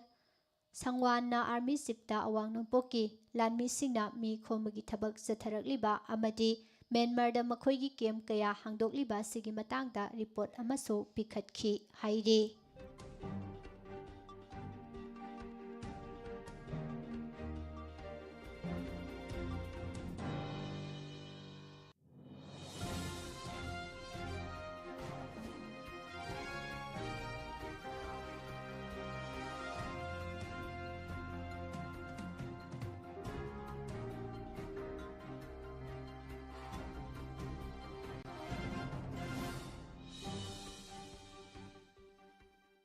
National Institute of Technology NIT Manipur lamdam asigi tanglaba lanni haibaga loinana asigumba National Institute ama Manipur da thamnaba honabada wakhiba mayamgi hona jamandagi hojik Langol da Institute asi leirakpani hairaduna People's Action for National Democratic Movement Pandamna Institute asi masigi director amadi magi khutchabi faculty kharana muthatkadaure hairi Pandangi Secretary IPR Rosnikan Takhel Chana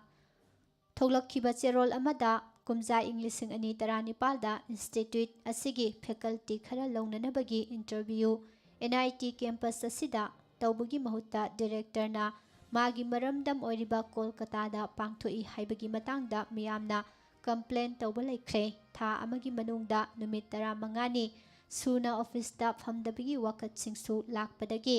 Ministry of Human Resource Development MHRD Department of Higher Education na Megi tarik 18 da maram sadana Institute thadopagi maram pirau haiduna so cause notice ama pirakhrabani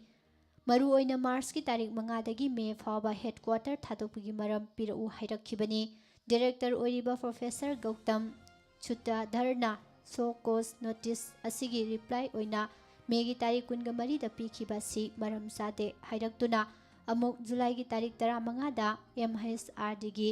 Additional Director Higher Education na matungda amuhana tawdanaba akanba warning pikhraba leiri ꯑꯃꯔꯣꯝꯗ central ꯒꯣꯚꯔꯟꯃꯦꯟꯠꯅ ꯐꯟ ꯃꯇꯤꯛ ꯆꯥꯅ ꯀꯥꯏꯊꯔꯛꯂꯕꯁꯨ ꯑꯍꯥꯡꯕ post ꯀꯌꯥꯒꯤ DPC ꯄꯥꯡꯊꯣꯛꯇ꯭ꯔꯦ ꯃꯇꯤꯛ ꯆꯥꯕ ꯆꯥꯗꯕ ꯌꯦꯡꯗꯅ ꯃꯥꯒꯤ ꯈꯨꯠꯆꯥꯕꯤ ꯈꯔꯗ ꯏꯟꯆꯥꯔꯖ ꯄꯤꯊꯣꯛꯂꯒ ꯆꯍꯤ ꯀꯌꯥꯃꯨꯛ ꯄꯨꯍꯟꯗꯨꯅ ꯂꯩꯔꯦ ꯊꯧꯗꯧ ꯑꯁꯤꯅ ꯀꯝꯄꯤꯇꯦꯟ ꯑꯣꯏꯕ ꯐꯦꯀꯜꯇꯤ ꯀꯌꯥꯃꯨꯛ ꯂꯩꯖꯔꯒꯁꯨ ꯃꯇꯤꯛ ꯆꯥꯗꯕ ꯑꯣꯐꯤꯁꯤꯌꯦꯜ ꯀꯌꯥꯅ ꯐꯨꯠꯂꯤꯡꯕ ꯏꯟꯁꯇꯤꯇ꯭ꯌꯨꯠ ꯑꯃꯒꯨꯝ ꯎꯍꯜꯂꯦ ꯍꯥꯏꯔꯤ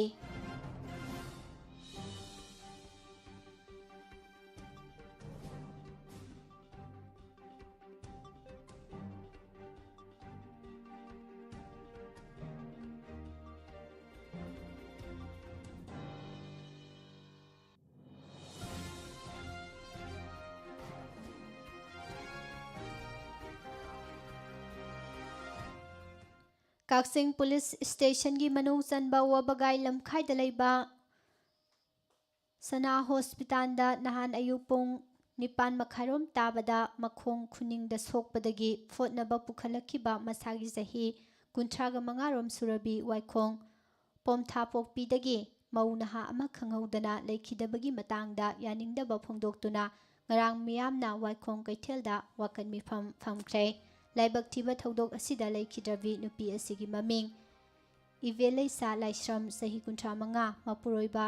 ꯅꯤꯂꯀꯃꯜ ꯂꯥꯏꯁ꯭ꯔꯝ ꯀꯧꯏ ꯃꯍꯥꯛꯀꯤ ꯃꯆꯥꯅꯨꯄꯥ ꯑꯃ ꯑꯃꯗꯤ ꯃꯆꯥꯅꯨꯄꯤ ꯑꯃ ꯂꯩꯍꯧꯔꯤ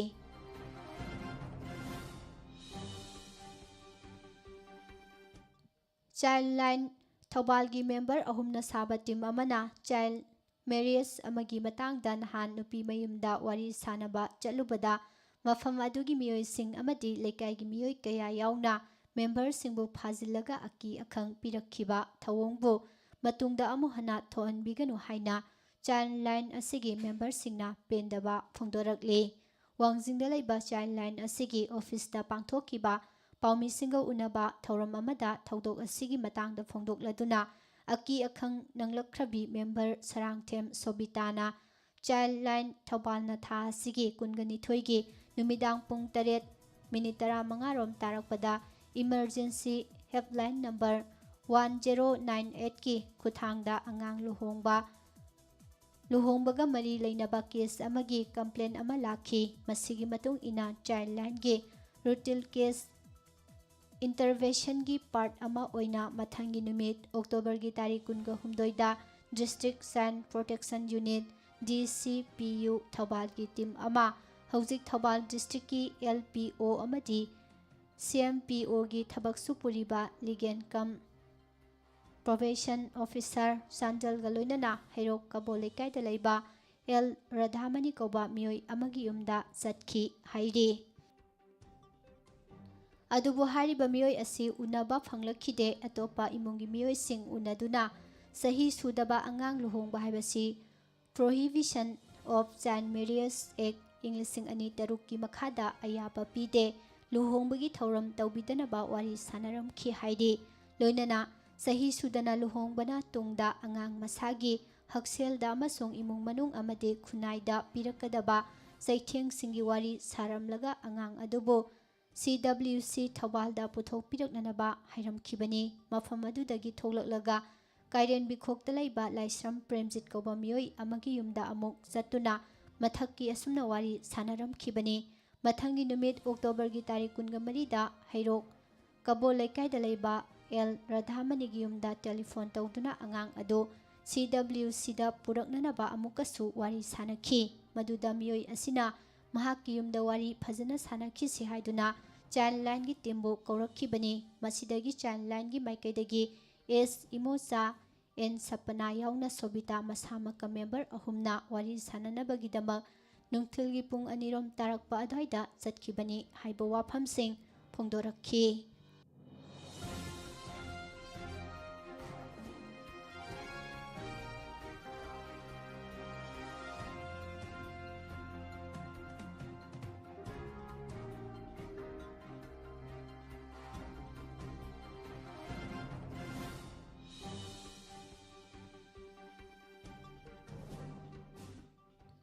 ꯂꯥꯏꯔꯕ ꯃꯤꯌꯥꯝꯅ ꯑꯅꯥ ꯂꯥꯌꯦꯡꯒꯤ ꯊꯕꯛꯇ ꯃꯇꯦꯡ ꯑꯣꯏꯅꯅꯕ ꯁꯦꯟꯇꯔꯅ ꯄꯥꯏꯈꯠꯂꯛꯈꯤꯕ ꯄ꯭ꯔꯙꯥꯟ ꯃꯟꯇ꯭ꯔꯤ ꯖꯅ ꯑꯔꯣꯒ꯭ꯌ ꯌꯣꯖꯅꯥ PMJAYꯒꯤ ꯍꯦꯜꯊ ꯀꯥꯔꯗꯁꯤꯡ ꯌꯦꯟꯊꯣꯛꯄꯒꯤ ꯊꯧꯔꯝ ꯑꯃ ꯈꯨꯔꯥꯏ ꯑꯦꯁꯤꯒꯤ ꯃꯅꯨꯡꯇ ꯂꯩꯕ ꯁꯥꯏꯔꯦꯝ ꯈꯨꯟꯗ ꯉꯔꯥꯡ ꯄꯥꯡꯊꯣꯛꯈ꯭ꯔꯦ꯫ Manipur building and other construction worker welfare ꯕꯣꯔꯗꯀꯤ ꯍꯥꯟꯅ ꯃꯦꯝꯕꯔ ꯑꯣꯏꯔꯝꯕꯤ ꯑꯃꯁꯨꯡ ꯌꯨꯅꯥꯏꯇꯦꯗ ꯒꯦꯝ ꯚꯤꯂꯦꯖ ꯂꯥꯡꯒꯣꯟꯒꯤ ꯖꯦꯅꯔꯦꯜ ꯁꯦꯀ꯭ꯔꯦꯇꯔꯤ ꯑꯣꯏꯔꯝꯕꯤ ꯃꯨꯇꯨꯝ ꯁꯥꯟꯇꯤ ꯍꯥꯏꯔꯤꯕ ꯃꯤꯑꯣꯏ ꯑꯁꯤꯅ ꯈꯨꯔꯥꯏ ꯈꯣꯝꯃꯤꯗꯣꯛ ꯈꯥꯕꯩꯁꯣꯏ ꯀꯥꯏꯔꯪ ꯑꯃꯗꯤ ꯏꯝꯐꯥꯜ ꯋꯦꯁ ꯗꯤꯁꯇ꯭ꯔꯤꯛꯀꯤ ꯇꯣꯉꯥꯟ ꯇꯣꯉꯥꯟꯕ ꯃꯐꯝꯁꯤꯡꯗ ꯂꯩꯕ ꯁꯤꯟꯃꯤꯁꯤꯡꯒꯤ ꯂꯦꯕꯔ ꯀꯥꯔꯗ ꯁꯥꯕꯤꯒꯅꯤ ꯍꯥꯏꯗꯨꯅ ꯁꯦꯜ ꯈꯣꯝꯒꯠꯈ꯭ꯔꯒ ꯂꯣꯠꯈ꯭ꯔꯦ ꯍꯥꯏꯅ ꯈꯣꯝꯃꯤꯗꯣꯛ ꯎꯃꯪ ꯂꯩꯀꯥꯏ ꯗꯤꯕꯦꯂꯞꯃꯦꯟꯠ ꯀꯃꯤꯇꯤꯒꯤ ꯆꯤꯌꯔꯃꯦꯟ ꯑꯦꯝ.ꯗꯤ. ꯖꯂꯥꯟꯅ ꯐꯣꯡꯗꯣꯔꯛꯂꯤ꯫ ꯄꯥꯎꯃꯤꯁꯤꯡꯒ ꯎꯅꯕ ꯑꯃꯗ ꯑꯦꯝ.ꯗꯤ. ꯖꯂꯥꯟꯅ ꯀꯨꯝꯖꯥ ꯏꯪ 2018ꯀꯤ ꯑꯉꯟꯕ ꯁꯔꯨꯛꯇ ꯃꯨꯇꯨꯝ ꯁꯥꯟꯇꯤꯅ ꯈꯨꯡꯒꯪꯒꯤ ꯃꯐꯝ ꯀꯌꯥꯗ ꯂꯥꯛꯇꯨꯅ ꯂꯦꯕꯔ ꯀꯥꯔꯗ ꯄꯥꯏꯕꯒꯤ ꯀꯥꯟꯅꯕꯁꯤꯡꯒꯤ ꯃꯇꯥꯡꯗ ꯃꯤꯌꯥꯝꯗ ꯑꯦꯋꯥꯔꯅꯦꯁ ꯄꯤꯗꯨꯅ ꯋꯥ ꯉꯥꯡꯈꯤ꯫ ꯃꯍꯥꯛ ꯃꯁꯥꯃꯛ Manipur building and other construction welfare ꯕꯣꯔꯗꯀꯤ ꯃꯦꯝꯕꯔ ꯑꯃꯅꯤ ꯍꯥꯏꯗꯨꯅ ꯁꯤꯟꯃꯤ ꯑꯃꯃꯝꯗꯒꯤ ꯂꯨꯄꯥ 450ꯗꯒꯤꯅ 900 ꯐꯥꯎꯕ ꯂꯧꯈꯤ꯫ ꯑꯗꯨꯕꯨ ꯉꯁꯤ ꯐꯥꯎꯕ ꯁꯤꯟꯃꯤꯁꯤꯡꯗ ꯃꯔꯤ ꯂꯩꯅꯕ ꯆꯦ ꯆꯥꯡ ꯑꯃꯠꯇ ꯄꯤꯔꯛꯇ꯭ꯔꯦ꯫ ꯃꯍꯥꯛꯀꯤ ꯃꯣꯕꯥꯏꯜ ꯐꯣꯟꯁꯨ ꯆꯠꯈꯤꯗ꯭ꯔꯦ꯫ ꯍꯤꯔꯝ ꯑꯁꯤꯒ ꯃꯔꯤ ꯂꯩꯅꯅ ꯃꯨꯇꯨꯝ ꯁꯥꯟꯇꯤꯅ ꯁꯤꯟꯃꯤꯁꯤꯡꯗꯒꯤ ꯁꯦꯜ ꯂꯧꯈꯤꯕ ꯑꯁꯤꯒ ꯃꯔꯤ ꯂꯩꯅꯅ ꯋꯥꯔꯣꯏꯁꯤꯟ ꯑꯃ ꯄꯨꯔꯛꯅꯕ ꯄꯥꯎ ꯐꯥꯎꯔꯛꯇ꯭ꯔꯕꯗꯤ ꯂꯣꯒꯤ ꯃꯇꯦꯡ ꯂꯧꯗꯨꯅ ꯊꯕꯛ ꯄꯥꯏꯈꯠꯂꯒꯅꯤ ꯍꯥꯏꯅꯁꯨ ꯃꯍꯥꯛꯅ ꯃꯈꯥ ꯇꯥꯅ ꯐꯣꯡꯗꯣꯔꯛꯈꯤ꯫ ꯄꯟꯕ ꯌꯥꯕꯗꯤ ꯃꯃꯥꯡꯊꯛꯇꯁꯨ ꯁꯤꯟꯃꯤꯁꯤꯡꯒꯤ ꯂꯦꯕꯔ ꯀꯥꯔꯗ ꯁꯥꯕꯤꯒꯅꯤ ꯍꯥꯏꯅꯁꯨ ꯃꯤꯑꯣꯏ ꯀꯌꯥꯅ ꯁꯦꯜ ꯈꯣꯝꯒꯠꯈ꯭ꯔꯒ ꯃꯔꯤ ꯂꯩꯅꯕ ꯆꯦ ꯆꯥꯡ ꯄꯤꯕꯤꯗꯕꯒꯤ ꯃꯇꯥꯡꯗ ꯋꯥꯊꯣꯛ ꯀꯌꯥ ꯊꯣꯛꯈꯤꯕꯁꯨ ꯂꯩꯔꯦ ꯍꯥꯏꯔꯤ꯫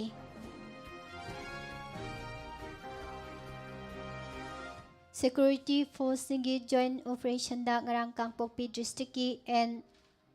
ꯕꯣꯜꯇꯥꯟ ꯚꯤꯂꯦꯖ ꯃꯅꯥꯛꯇ ꯂꯩꯕ ꯃꯐꯝ ꯑꯃꯗ ꯂꯩꯔꯝꯕ ꯂꯥꯜꯍꯧꯕꯁꯤꯡꯒꯤ ꯀꯦꯝꯞ ꯑꯃꯗꯒꯤ ꯅꯣꯡꯃꯩ ꯑꯃꯁꯨꯡ ꯃꯔꯨꯁꯤꯡ ꯐꯥꯒꯠꯄ ꯉꯝꯈ꯭ꯔꯦ꯫ ꯄꯤ.ꯑꯥꯏ.ꯕꯤ. ꯗꯤꯐꯦꯟꯁ ꯋꯤꯡꯒꯤ ꯆꯦꯔꯣꯜ ꯑꯃꯗ ꯑꯀꯛꯅꯕ ꯄꯥꯎ ꯑꯃ ꯐꯪꯕꯗꯒꯤ ꯁꯦꯀ꯭ꯌꯨꯔꯤꯇꯤ ꯐꯣꯔꯁꯁꯤꯡꯅ ꯆꯠꯊꯈꯤꯕ ꯑꯣꯄꯔꯦꯁꯟ ꯑꯁꯤꯗ 5.56 mmꯒꯤ M16 ꯔꯥꯏꯐꯜ ꯑꯃ, 9 mm ꯄꯤꯁꯇꯣꯜ ꯑꯃ, ꯀꯟꯇ꯭ꯔꯤ ꯃꯦꯗ ꯔꯤꯚꯣꯜꯚꯔ ꯑꯃ ꯑꯃꯁꯨꯡ ꯀꯥꯞꯄ ꯌꯥꯔꯤꯕ ꯃꯔꯨ 70 ꯐꯥꯒꯠꯂꯛꯄ ꯉꯝꯈꯤ꯫ ꯐꯥꯒꯠꯂꯕ ꯄꯣꯠꯂꯝꯁꯤꯡ ꯑꯁꯤ ꯅ꯭ꯌꯨ ꯀꯩꯊꯦꯜꯃꯥꯟꯕꯤ ꯄꯨꯂꯤꯁ ꯁ꯭ꯇꯦꯁꯟꯗ ꯃꯈꯥ ꯇꯥꯕ ꯏꯟꯚꯦꯁꯇꯤꯒꯦꯁꯟꯒꯤꯗꯃꯛ ꯈꯨꯠꯁꯤꯟꯅꯈ꯭ꯔꯦ ꯍꯥꯏꯔꯤ꯫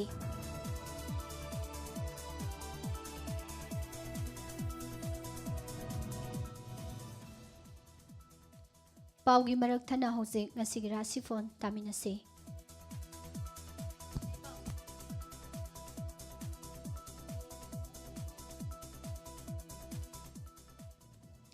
ꯃꯦꯁ ꯔꯥಶꯤ ꯁꯦꯜ-ꯊꯨꯝ ꯀꯥꯟꯅꯕ ꯃꯔꯨꯞ ꯃꯄꯥꯡꯒꯤ ꯃꯇꯦꯡ ꯐꯪꯕ, ꯑꯉꯝꯕꯅ ꯆꯥꯟꯕꯤꯕ ꯑꯃꯗꯤ ꯑꯅꯧꯕ ꯂꯧꯁꯤꯡ ꯇꯥꯟꯁꯤꯟꯕ ꯌꯥꯕ ꯅꯨꯃꯤꯠꯅꯤ꯫ ꯃꯍꯨ ꯆꯥꯎꯕꯅ ꯇꯥꯊꯤꯕꯗꯤ ꯂꯩ, ꯆꯦꯛꯁꯤꯜꯂꯨ꯫ ꯄꯥꯈꯪ ꯂꯩꯁꯥꯕꯤꯁꯤꯡꯒꯤ ꯑꯣꯏꯅ ꯅꯤꯡꯕ ꯊꯨꯡꯒꯅꯤ꯫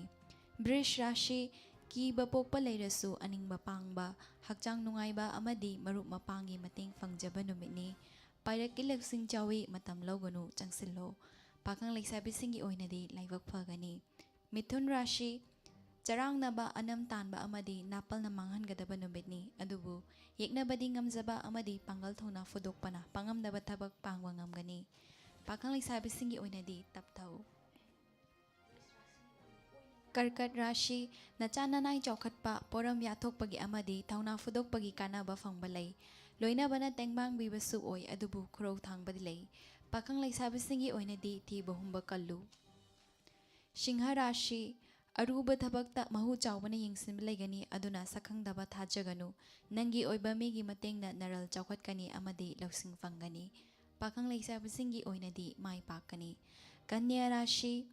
ꯍꯔꯥꯎꯕ ꯅꯨꯡꯉꯥꯏꯕ, ꯂꯥꯏ ꯒꯨꯔꯨꯅ ꯆꯥꯟꯕꯤꯕ ꯑꯃꯗꯤ ꯁꯦꯟꯗꯣꯡ ꯆꯥꯎꯅ ꯐꯪꯖꯕ ꯅꯨꯃꯤꯠꯅꯤ꯫ ꯑꯗꯨꯕꯨ ꯉꯛ ꯀꯟꯕ ꯑꯃꯗꯤ ꯐꯤꯡꯕꯗꯤ ꯌꯥꯗꯦ, ꯂꯟ ꯃꯌꯦꯡ ꯇꯥꯒꯅꯤ, ꯈꯠꯅꯒꯅꯤ꯫ ꯄꯥꯈꯪ ꯂꯩꯁꯥꯕꯤꯁꯤꯡꯒꯤ ꯑꯣꯏꯅꯗꯤ ꯅꯨꯡꯉꯥꯏꯖꯒꯅꯤ꯫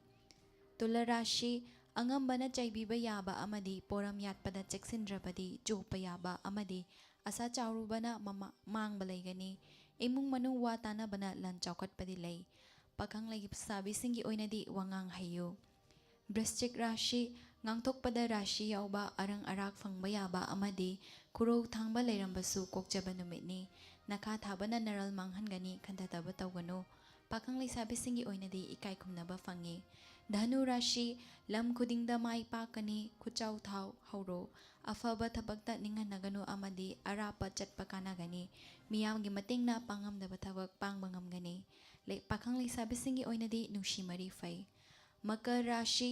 ꯄꯜꯂꯝꯕ ꯁꯦꯜ ꯊꯨꯝ ꯐꯪꯕ ꯌꯥꯕ ꯃꯔꯨꯞ ꯃꯄꯥꯡ ꯑꯐꯕ ꯐꯪꯕ ꯑꯃꯗꯤ ꯊꯧꯅꯥ ꯐꯨꯗꯣꯛꯅ ꯊꯧ ꯄꯥꯡꯕ ꯀꯥꯟꯅꯕ ꯅꯨꯃꯤꯠꯅꯤ ꯍꯦꯟꯅ ꯈꯨꯠ ꯆꯥꯎꯕꯗꯤ ꯃꯥꯡꯖꯒꯅꯤ ꯋꯥꯈꯜ ꯐꯥꯊꯧ ꯄꯥꯈꯪ ꯂꯩꯁꯥꯕꯤꯁꯤꯡꯒꯤ ꯑꯣꯏꯅꯗꯤ ꯍꯥꯏꯖꯕ ꯇꯥꯕꯤꯒꯅꯤ ꯀꯨꯝꯚ ꯔꯥꯁꯤ ꯂꯥꯏꯕꯛ ꯐꯕ ꯁꯦꯟꯗꯣꯡ ꯐꯪꯕ ꯌꯦꯛꯅꯕ ꯂꯥꯛꯁꯤꯟꯕ ꯑꯃꯗꯤ ꯊꯦꯡꯂꯞꯅ ꯅꯔꯜ ꯆꯥꯎꯈꯠꯄ ꯂꯩꯒꯅꯤ ꯑꯗꯨꯕꯨ ꯌꯦꯠꯅꯕꯅ ꯀꯥꯏꯅꯅꯤ ꯑꯃꯗꯤ ꯍꯟꯊꯕ ꯂꯣꯏꯅꯕꯅ ꯆꯣꯞꯀꯅꯤ ꯄꯥꯈꯪ ꯂꯩꯁꯥꯕꯤꯁꯤꯡꯒꯤ ꯑꯣꯏꯅꯗꯤ ꯋꯥꯈꯜ ꯅꯨꯡꯉꯥꯏꯒꯅꯤ ꯃꯤꯅ ꯔꯥꯁꯤ ꯌꯦꯠꯂꯝꯕ ꯃꯥꯡꯈꯤꯅꯤ ꯊꯥꯖꯗꯅ ꯑꯣꯏꯖꯕ ꯐꯪꯒꯅꯤ ꯑꯃꯗꯤ ꯑꯔꯥꯞꯄꯗꯒꯤ ꯃꯇꯦꯡ ꯐꯪꯕ ꯌꯥꯕ ꯂꯩ ꯍꯛꯆꯥꯡ ꯅꯨꯡꯉꯥꯏꯕ ꯋꯥꯠꯄ ꯑꯃꯗꯤ ꯂꯧꯁꯤꯡ ꯐꯨꯗꯣꯛꯄ ꯋꯥꯕꯗꯤ ꯂꯩ ꯄꯥꯈꯪ ꯂꯩꯁꯥꯕꯤꯁꯤꯡꯒꯤ ꯑꯣꯏꯅꯗꯤ ꯆꯔꯥꯡꯅꯒꯅꯨ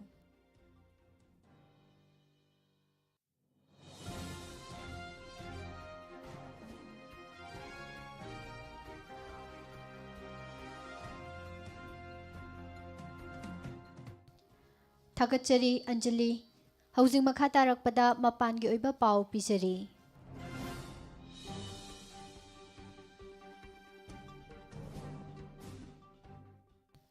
ꯑꯁꯥꯝꯒꯤ ꯕ꯭ꯔꯍ꯭ꯃꯄꯨꯇ꯭ꯔ ꯇꯨꯔꯦꯜꯒꯤ ꯏꯊꯠꯁꯤꯡꯗ ꯇꯥꯔꯤꯕ ꯃꯨꯁꯂꯤꯝꯁꯤꯡꯒꯤꯗꯃꯛꯇ ꯒꯨꯋꯥꯍꯥꯇꯤꯒꯤ ꯃꯃꯤꯡ ꯂꯩꯔꯕ ꯁꯤꯔꯤꯃꯟꯇ ꯁꯪꯀꯔꯗꯦꯕ ꯀꯂꯥꯈꯦꯇ꯭ꯔꯗ ꯇꯣꯉꯥꯟꯕ ꯃ꯭ꯌꯨꯖꯤꯌꯝ ꯑꯃ ꯊꯝꯅꯕ ꯀꯣꯡꯒ꯭ꯔꯦꯁ ꯄꯥꯔꯇꯤꯅ ꯍꯧꯗꯣꯔꯛꯈꯤꯕ ꯋꯥꯐꯝ ꯁ꯭ꯇꯦꯠ ꯑꯁꯤꯒꯤ ꯑꯦꯖꯨꯀꯦꯁꯟ ꯑꯦꯟড ꯐꯥꯏꯅꯥꯟꯁ ꯃꯤꯅꯤꯁꯇꯔ ꯍꯤꯃꯟꯇ ꯕꯤꯁ꯭ꯋꯥ ꯁꯔꯃꯅ ꯌꯥꯈꯤꯗ꯭ꯔꯦ ꯈꯥꯁꯤ ꯁ꯭ꯇꯨꯗꯦꯟꯠꯁ ꯌꯨꯅꯤꯌꯟꯒꯤ ꯄ꯭ꯔꯦꯁꯤꯗꯦꯟꯠ ꯂꯝꯕꯣꯛ ꯁ꯭ꯇꯥꯔ ꯃꯥꯔꯒꯔꯒꯤ ꯃꯥꯌꯣꯛꯇ ꯕꯤꯖꯦꯄꯤ ꯀꯁꯥꯔ ꯌꯨꯅꯤꯠꯀꯤ ꯌꯨꯊ ꯃꯣꯔꯆꯥꯒꯤ ꯄ꯭ꯔꯦꯁꯤꯗꯦꯟꯠ ꯑꯃꯤꯇꯤꯁ ꯆꯀ꯭ꯔꯕꯣꯔꯇꯤꯅ ꯐꯥꯏꯜ ꯇꯧꯈꯤꯕ FIR ꯍꯟꯗꯣꯛꯍꯟꯕꯗ ꯃꯇꯦꯡ ꯄꯥꯡꯕꯤꯌꯨ ꯍꯥꯏꯅ ꯃꯦꯘꯥꯂꯌꯥꯒꯤ MLA ꯁꯟꯕꯣꯔ ꯁꯨꯂꯥꯏꯅ ꯑꯁꯥꯝꯒꯤ ꯃꯤꯅꯤꯁꯇꯔ ꯍꯤꯃꯟꯇ ꯕꯤꯁ꯭ꯋꯥ ꯁꯔꯃꯗ ꯍꯥꯏꯖꯈ꯭ꯔꯦ ꯅꯥꯔꯣꯜꯗ ꯁꯥꯃꯨꯒꯟꯙꯥ ꯃꯆꯤ ꯄꯨꯊꯣꯛ ꯄꯨꯁꯤꯟ ꯇꯧꯕ ꯑꯃꯁꯨꯡ ꯂꯂꯣꯟꯕꯗ ꯆꯦꯟꯅꯕꯒꯤꯗꯃꯛꯇ ꯀꯥꯖꯤꯔꯪꯒꯥ ꯅꯦꯁꯅꯦꯜ ꯄꯥꯔꯛ KNPꯒꯤ ꯊꯕꯛꯇ ꯃꯇꯝ ꯈꯔꯒꯤ ꯑꯣꯏꯅ ꯑꯦꯡꯒꯦꯖ ꯇꯧꯕ ꯐꯣꯔꯦꯁꯠ ꯋꯥꯔꯀꯔ 2 ꯑꯃꯁꯨ ꯐꯒꯠꯈ꯭ꯔꯦ ꯇꯣꯉꯥꯟ-ꯇꯣꯉꯥꯟꯕ ꯀꯥꯡꯂꯨꯞꯁꯤꯡꯒꯤ ꯀꯨꯝꯍꯩꯒꯤ ꯃꯇꯝ ꯅꯛꯁꯤꯜꯂꯛꯈꯤꯕꯒ ꯂꯣꯏꯅꯅ ꯃꯦꯘꯥꯂꯌꯥ ꯄꯨꯂꯤꯁꯅ ꯁ꯭ꯇꯦꯠ ꯑꯁꯤꯒꯤ ꯁꯤꯇꯤꯖꯟꯁꯤꯡꯗ ꯀꯥꯡꯂꯨꯞ ꯃꯁꯦꯜ ꯃꯔꯛꯇ ꯆꯥꯟꯅ-ꯆꯤꯟꯅꯅ ꯂꯩꯃꯤꯟꯅꯅꯕ ꯑꯃꯁꯨꯡ ꯏꯔꯥꯡ ꯊꯣꯛꯅꯤꯡꯉꯥꯏ ꯑꯣꯏꯕ ꯋꯥꯐꯝꯁꯤꯡ ꯐꯣꯡꯗꯣꯛꯅꯗꯅꯕ ꯑꯄꯤꯜ ꯇꯧꯈ꯭ꯔꯦ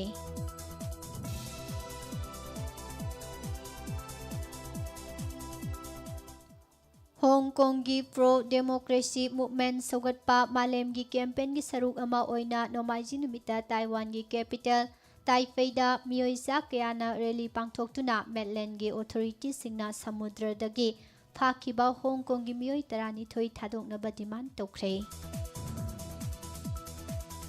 ꯄ꯭ꯔꯦꯁꯤꯗꯦꯟꯠ ꯗꯣꯅꯥꯜꯗ ꯇ꯭ꯔꯝꯞꯅ US ꯄ꯭ꯔꯦꯁꯤꯗꯦꯟꯠꯒꯤ ꯃꯤꯈꯜꯗ ꯗꯦꯃꯣꯀ꯭ꯔꯦꯇꯤꯛ ꯀꯦꯟꯗꯤꯗꯦꯠ ꯖꯣ ꯕꯥꯏꯗꯦꯟꯗꯒꯤ ꯚꯣꯠ ꯃꯁꯤꯡ ꯍꯦꯟꯅ ꯐꯪꯗꯨꯅ ꯀꯨꯝꯖꯥ ꯏꯪ 2013ꯀ ꯃꯥꯟꯅꯅ ꯉꯛꯅꯤꯡꯉꯥꯏ ꯑꯣꯏꯕ ꯃꯑꯣꯡꯗ ꯅꯣꯚꯦꯝꯕꯔꯒꯤ ꯇꯥꯔꯤꯛ 3ꯒꯤ ꯃꯤꯈꯜꯗ ꯃꯥꯏ ꯄꯥꯛꯄ ꯉꯝꯅꯕ ꯍꯣꯠꯅꯔꯛꯈꯤꯕꯒ ꯂꯣꯏꯅꯅ ꯊꯥꯡꯖ ꯅꯨꯃꯤꯠꯇ ꯐ꯭ꯂꯣꯔꯤꯗꯥꯗ ꯚꯣꯠ ꯊꯥꯗꯣꯛꯈ꯭ꯔꯦ ꯀꯅꯥꯗꯥꯒꯤ ꯕ꯭ꯔꯤꯇꯤꯁ ꯀꯂꯝꯕꯤꯌꯥ ꯄ꯭ꯔꯣꯚꯤꯟꯁꯀꯤ ꯃꯦꯝꯕꯔ 38 ꯂꯩꯕ ꯑꯦꯁꯦꯝꯕ꯭ꯂꯤꯒꯤ ꯃꯤꯈꯜꯗ ꯏꯟꯗꯣ-ꯀꯅꯥꯗꯤꯌꯟ 9 ꯃꯥꯏ ꯄꯥꯛꯈ꯭ꯔꯦ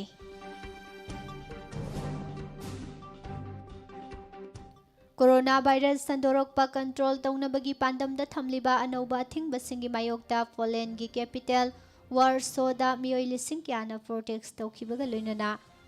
ꯋꯥꯔꯁꯣ ꯄꯨꯂꯤꯁꯅ ꯃꯤꯑꯣꯏ 269 ꯗꯤꯇꯦꯟ ꯇꯧꯈ꯭ꯔꯦ ꯍꯥꯏꯅ ꯄꯨꯂꯤꯁ ꯁ꯭ꯄꯣꯛꯁꯃꯦꯟ ꯑꯃꯅ ꯐꯣꯡꯗꯣꯔꯛꯂꯤ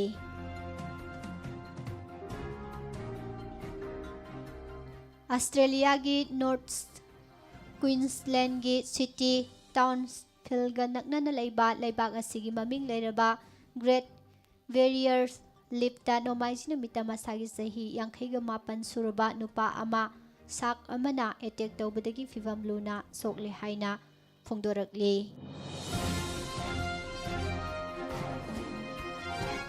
ꯑꯐꯒꯥꯅꯤꯁꯇꯥꯟꯒꯤ ꯀꯦꯄꯤꯇꯦꯜ ꯀꯥꯕꯨꯜꯗ ꯂꯩꯕ ꯑꯦꯖꯨꯀꯦꯁꯟ ꯁꯦꯟꯇꯔ ꯑꯃꯗ ꯊꯥꯡꯖ ꯅꯨꯃꯤꯠꯇ ꯆꯠꯊꯈꯤꯕ ꯁꯨꯁꯥꯏꯗ ꯕꯣꯝꯕꯤꯡ ꯑꯦꯇꯦꯛ ꯑꯃꯗ ꯃꯍꯩꯔꯣꯏꯁꯤꯡ ꯌꯥꯎꯅ ꯃꯤꯑꯣꯏ 30 ꯂꯩꯈꯤꯗ꯭ꯔꯦ ꯑꯃꯁꯨꯡ ꯑꯇꯩ ꯃꯤꯑꯣꯏ humdra ꯍꯦꯟꯅ ꯑꯁꯣꯛ-ꯑꯄꯟ ꯅꯪꯈ꯭ꯔꯦ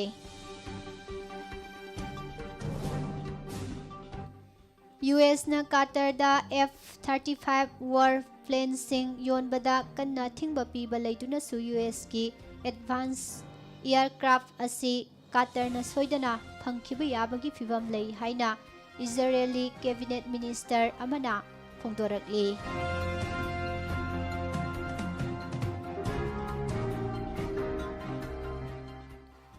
ꯄꯣꯠ ꯍꯨꯔꯥꯟꯕꯒꯤ ꯀꯦꯁ ꯑꯃꯒ ꯃꯔꯤ ꯂꯩꯅꯅ ꯗꯦꯜꯂꯤꯒꯤ ꯄꯨꯂꯤꯁ ꯁ꯭ꯇꯦꯁꯟꯗ ꯋꯥꯍꯪ ꯄꯥꯍꯪ ꯆꯠꯊꯔꯤꯕ ꯃꯁꯥꯒꯤ ꯆꯍꯤ 49 ꯁꯨꯔꯕ ꯅꯨꯄꯥ ꯑꯃ ꯄꯨꯂꯤꯁ ꯕꯤꯜꯗꯤꯡ ꯑꯗꯨꯒꯤ ꯑꯍꯥꯟꯕ ꯐ꯭ꯂꯣꯔꯗꯒꯤ ꯆꯣꯡꯊꯗꯨꯅ ꯁꯤꯖꯈ꯭ꯔꯦ ꯍꯥꯏꯔꯤ꯫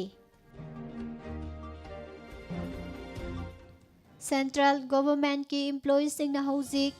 LTCꯒꯤ ꯀꯥꯟꯅꯕ ꯂꯧꯅꯕꯒꯤꯗꯃꯛꯇ ꯃꯁꯥꯒꯤ ꯃꯃꯤꯡꯗ ꯂꯩꯈꯤꯕ ꯄꯣꯠꯁꯛꯁꯤꯡ ꯅꯠꯇ꯭ꯔꯒ ꯁꯔꯚꯤꯁꯁꯤꯡꯒꯤ ꯕꯤꯜꯁꯤꯡ ꯁꯕꯃꯤꯠ ꯇꯧꯕ ꯌꯥꯔꯒꯅꯤ ꯍꯥꯏꯔꯤ꯫ ꯇꯦꯂꯪꯒꯅꯥꯒꯤ ꯋꯥꯅꯥꯄꯥꯔꯊꯤ ꯗꯤꯁꯇ꯭ꯔꯤꯛꯇ ꯅꯣꯡꯃꯥꯏꯖꯤꯡ ꯅꯨꯃꯤꯠꯀꯤ ꯑꯌꯨꯛ ꯑꯉꯟꯕꯗ ꯌꯨꯝ ꯑꯃꯒꯤ ꯌꯨꯝꯊꯛ ꯈꯪꯍꯧꯗꯅ ꯅꯤꯡꯈꯥꯏꯔꯛꯄꯗꯒꯤ ꯌꯨꯝ ꯑꯗꯨꯗ ꯂꯩꯔꯤꯕ ꯏꯃꯨꯡꯒꯤ ꯃꯤꯑꯣꯏ 5 ꯂꯩꯈꯤꯗ꯭ꯔꯦ ꯑꯃꯁꯨꯡ ꯑꯇꯩ 2ꯅ ꯑꯁꯣꯛ ꯑꯄꯟ ꯅꯪꯈ꯭ꯔꯦ ꯍꯥꯏꯔꯤ꯫ ꯃꯙ꯭ꯌ ꯄ꯭ꯔꯗꯦꯁꯀꯤ ꯃꯔꯛꯀꯤ ꯃꯤꯈꯜꯁꯤꯡꯗ ꯀꯟꯇꯦꯁ ꯇꯧꯔꯤꯕ ꯀꯦꯟꯗꯤꯗꯦꯠ 355ꯒꯤ ꯃꯅꯨꯡꯗ 62 ꯍꯥꯏꯕꯗꯤ ꯀꯦꯟꯗꯤꯗꯦꯠ ꯆꯥꯗ 19ꯗꯤ ꯀ꯭ꯔꯤꯃꯤꯅꯦꯜ ꯀꯦꯁꯁꯤꯡꯗ ꯆꯦꯟꯅꯩ ꯍꯥꯏꯅ ꯂꯥꯎꯊꯣꯛꯈ꯭ꯔꯕꯁꯤꯡꯅꯤ ꯍꯥꯏꯕꯁꯤ ꯃꯤꯈꯜꯒ ꯃꯔꯤ ꯂꯩꯅꯕ rights groups association for democratic reforms ADRꯒꯤ ꯔꯤꯄꯣꯔꯠ ꯑꯃꯅ ꯎꯠꯈ꯭ꯔꯦ꯫ ꯚꯤꯖꯤꯂꯦꯟꯁ ꯑꯦꯋꯥꯔꯅꯦꯁ ꯆꯌꯣꯜ ꯃꯅꯨꯡ ꯂꯩꯕꯥꯛꯄꯣꯛꯄ ꯅꯨꯃꯤꯠꯇ ꯄ꯭ꯔꯥꯏꯝ ꯃꯤꯅꯤꯁꯇꯔ ꯅꯔꯦꯟꯗ꯭ꯔ ꯃꯣꯗꯤꯅ ꯚꯤꯖꯤꯂꯦꯟꯁ ꯑꯃꯁꯨꯡ ꯑꯦꯟꯇꯤ ꯀꯔꯞꯁꯟꯒ ꯃꯔꯤ ꯂꯩꯅꯕ ꯅꯦꯁꯅꯦꯜ ꯀꯣꯟꯐꯔꯦꯟꯁꯇ ꯋꯥ ꯉꯥꯡꯂꯒꯅꯤ꯫ ꯃꯈꯥ ꯇꯥꯔꯛꯄꯗ ꯁꯥꯟꯅꯕꯒꯤ ꯄꯥꯎ ꯅꯤꯔꯃꯂꯥ ꯊꯥꯡꯖꯝꯗꯒꯤ ꯇꯥꯃꯤꯟꯅꯁꯤ꯫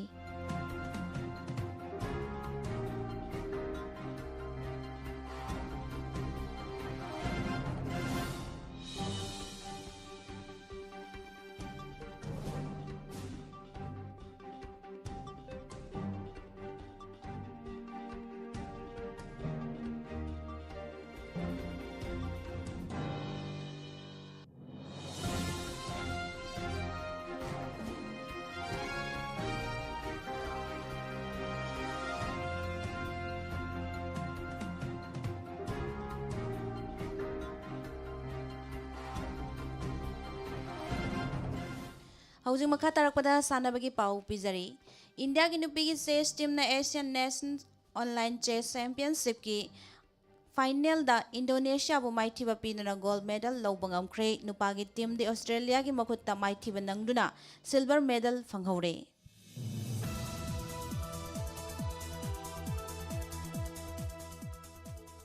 ꯃꯃꯥꯡꯒꯤ ꯃꯦꯆꯁꯤꯡꯗ ꯐꯖꯕ ꯉꯝꯂꯨꯗ꯭ꯔꯕ ꯆꯦꯟꯅꯥꯏ ꯁꯨꯄꯔ ꯀꯤꯡꯁꯀꯤ CSKꯅ ꯉꯔꯥꯡ Indian premier league T20 cricket ꯇꯣꯔꯅꯥꯃꯦꯟꯠꯀꯤ 94ꯁꯨꯕ ꯃꯦꯆꯇ ꯔꯣꯌꯦꯜ ꯆꯦꯂꯦꯟꯖꯔꯁ ꯕꯦꯡꯒꯂꯣꯔ RCBꯕꯨ ꯋꯤꯀꯦꯠ 9ꯗ ꯊꯣꯏꯈ꯭ꯔꯦ꯫ ꯑꯗꯨꯒ ꯑꯇꯣꯞꯄ ꯃꯦꯆ ꯑꯃꯗꯅ ꯔꯥꯖꯁꯊꯥꯟ ꯔꯣꯌꯦꯜꯁꯅ ꯃꯨꯝꯕꯥꯏ ꯏꯟꯗꯤꯌꯟꯁꯄꯨ ꯋꯤꯀꯦꯠ 9ꯗ ꯊꯣꯏꯈ꯭ꯔꯦ꯫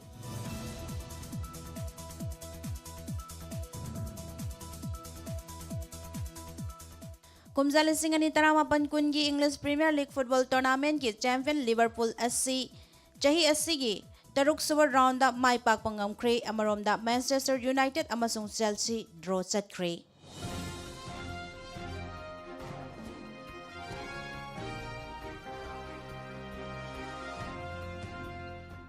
ꯐ꯭ꯔꯥꯟꯁꯀꯤ ꯐꯨꯠꯕꯣꯜ ꯀ꯭ꯂꯕꯁꯤꯡꯒꯤ ꯑꯣꯏꯕ ꯈ꯭ꯋꯥꯏꯗꯒꯤ ꯊꯥꯛ ꯋꯥꯡꯕ ꯇꯣꯔꯅꯥꯃꯦꯟꯠ ꯑꯣꯏꯔꯤꯕ ꯂꯤꯒ 1ꯒꯤ ꯉꯔꯥꯡ ꯑꯊꯦꯡꯕꯗ ꯁꯥꯟꯅꯈꯤꯕ 9ꯁꯨꯕ ꯔꯥꯎꯟꯗꯒꯤ ꯃꯦꯆ ꯑꯃꯗ ꯃꯃꯥꯡꯒꯤ ꯁꯤꯖꯟꯒꯤ ꯆꯦꯝꯄꯤꯌꯟ ꯄꯦꯔꯤꯁ ꯁꯦꯟ-ꯖꯔꯃꯦꯟ PSGꯅ ꯗꯤꯖꯣꯟꯕꯨ ꯄꯥꯟꯖꯜ 4-0ꯗ ꯃꯥꯏꯊꯤꯕ ꯄꯤꯈ꯭ꯔꯦ꯫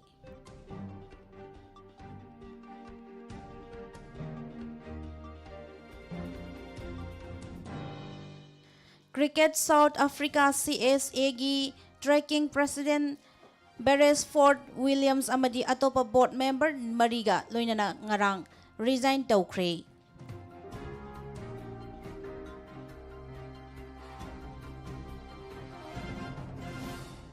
ꯌꯨꯅꯤꯌꯟ ꯁ꯭ꯄꯣꯔꯠꯁ ꯃꯤꯅꯤꯁꯇꯔ ꯀꯤꯔꯟ ꯔꯤꯖꯤꯖꯨꯅ ꯂꯥꯛꯂꯤꯕ ꯆꯌꯣꯜ ꯑꯁꯤꯗ ꯔꯥꯖꯁꯊꯥꯟꯒꯤ ꯖꯩꯁꯥꯜꯃꯥꯔꯒꯤ ꯏꯟꯗꯣ-ꯇꯤꯕꯦꯇꯥꯟ ꯕꯣꯔꯗꯔ ꯄꯨꯂꯤꯁꯅ ꯑꯣꯔꯒꯅꯥꯏꯖ ꯇꯧꯕ ꯀꯤꯂꯣꯃꯤꯇꯔ 200ꯒꯤ fit India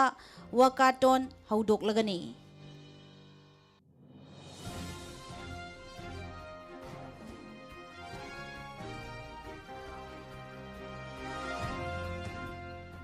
Thabum ama chumna chathariba thang ta gi numit thang ta de gi saruk ama oina ngarang tarani janba numita thang ta de observation committee miyeng makhada sector da leiba eternal spring english school chu thang ta de gi thoram ngarang school asi campus da thang ta observation committee members sing ki marks ki thopuba sing amasung school asi mahiroi singaloina na pangthokre thoram aduda mahiroi singna lam tu sit chengbaga loina na uchara so thakhe La Liga gi ngarang sanakiba match amada Atletico Madrid na Real Betis pu ani suino da thoiduna point table gi ani shuba position da leibangam kre amadi kanglaipak thang da cultural academy ke TTCA lairik yengbam laikai na sinduna lairik yengbam awang laikai community hall da ngarang nungtilpung amataba matamda kanglai thang ta festival loishin bagi thoram pangthokre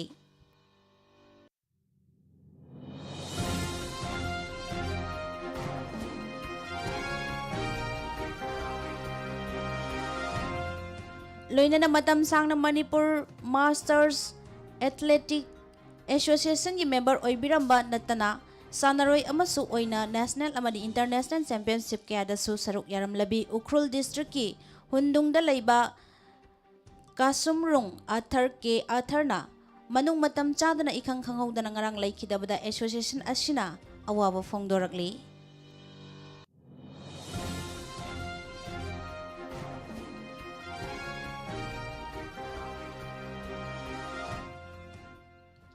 Thagachari Nirmala Loisilakpada maruiba pau amuka hana pijari Laingaki employee oiraga office satana thagi tolo phangliba miyoi sing thidopi o haiba wafam thamnarakle Dilip Saikiana ngasiga hayenga BJP gi mirep singi bot khomga daure COVID-19 National Corona Warriors Award Pinaba khalagle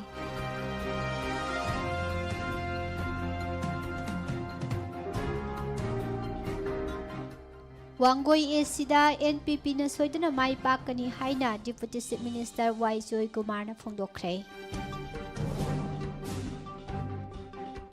Achum na kaukiba ban handokre haide Miyoi lising amamam tha ama COVID test tawbada Lupa crore taruk hena sading tawi flight ta tonglakpa khudingmak test tawbagi mamal athubada lauraba yai haide Kaithelda hawai mangal amasung kangtak phangdre tilau kg amada lupa maubutra aluna kg amada lupa yangkhai pire haide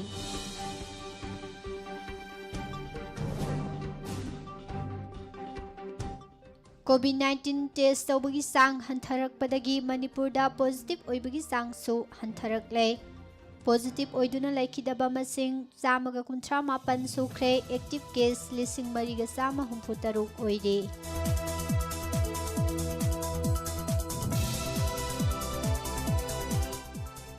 amade AR gi Dizina Army Chief unaduna North East ki fivam khanakre haide Hausi oina di pizariba pausing asiga loinana nungtigi fongliba pause singdagi lauthokjaba maruoiba pausing miyamda pizaba loisinjare tabiriba singbu amuka hana Pusparani Laisramna khurumjari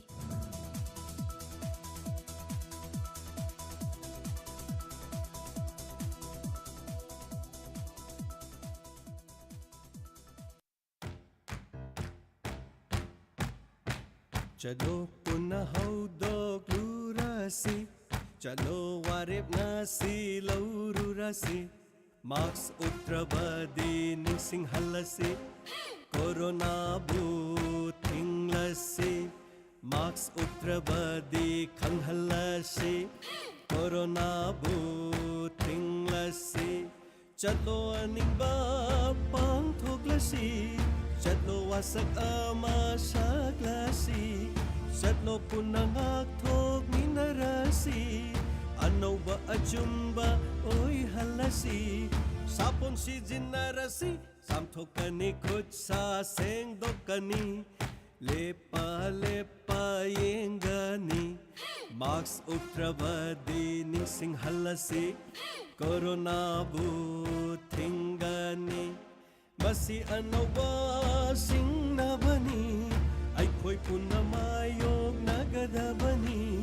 ꯄꯨꯟꯁꯤ ꯑꯁꯤꯒꯤ ꯋꯥꯖꯔꯗꯤ ꯋꯥꯐꯝ ꯑꯁꯤ ꯑꯩꯈꯣꯏ ꯏꯟꯒꯗꯕꯅꯤ ꯐꯤ ꯇꯔꯨꯛ ꯂꯥꯞꯊꯣꯛꯂꯁꯤ ꯑꯅꯧꯕ ꯈꯣꯡꯊꯥꯡ ꯊꯥꯡꯂꯅꯤ ꯃꯤꯌꯥꯝ ꯄꯨꯝꯕꯒꯤ ꯈꯟꯒꯅꯤ ꯃꯥꯛꯁ ꯎꯞꯇ꯭ꯔꯕꯗꯤ ꯅꯤꯡꯁꯤꯡꯍꯜꯂꯁꯤ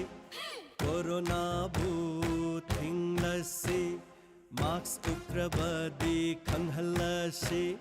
ꯀꯣꯔꯣꯅꯥꯕꯨ ꯊꯤꯡꯂꯁꯤ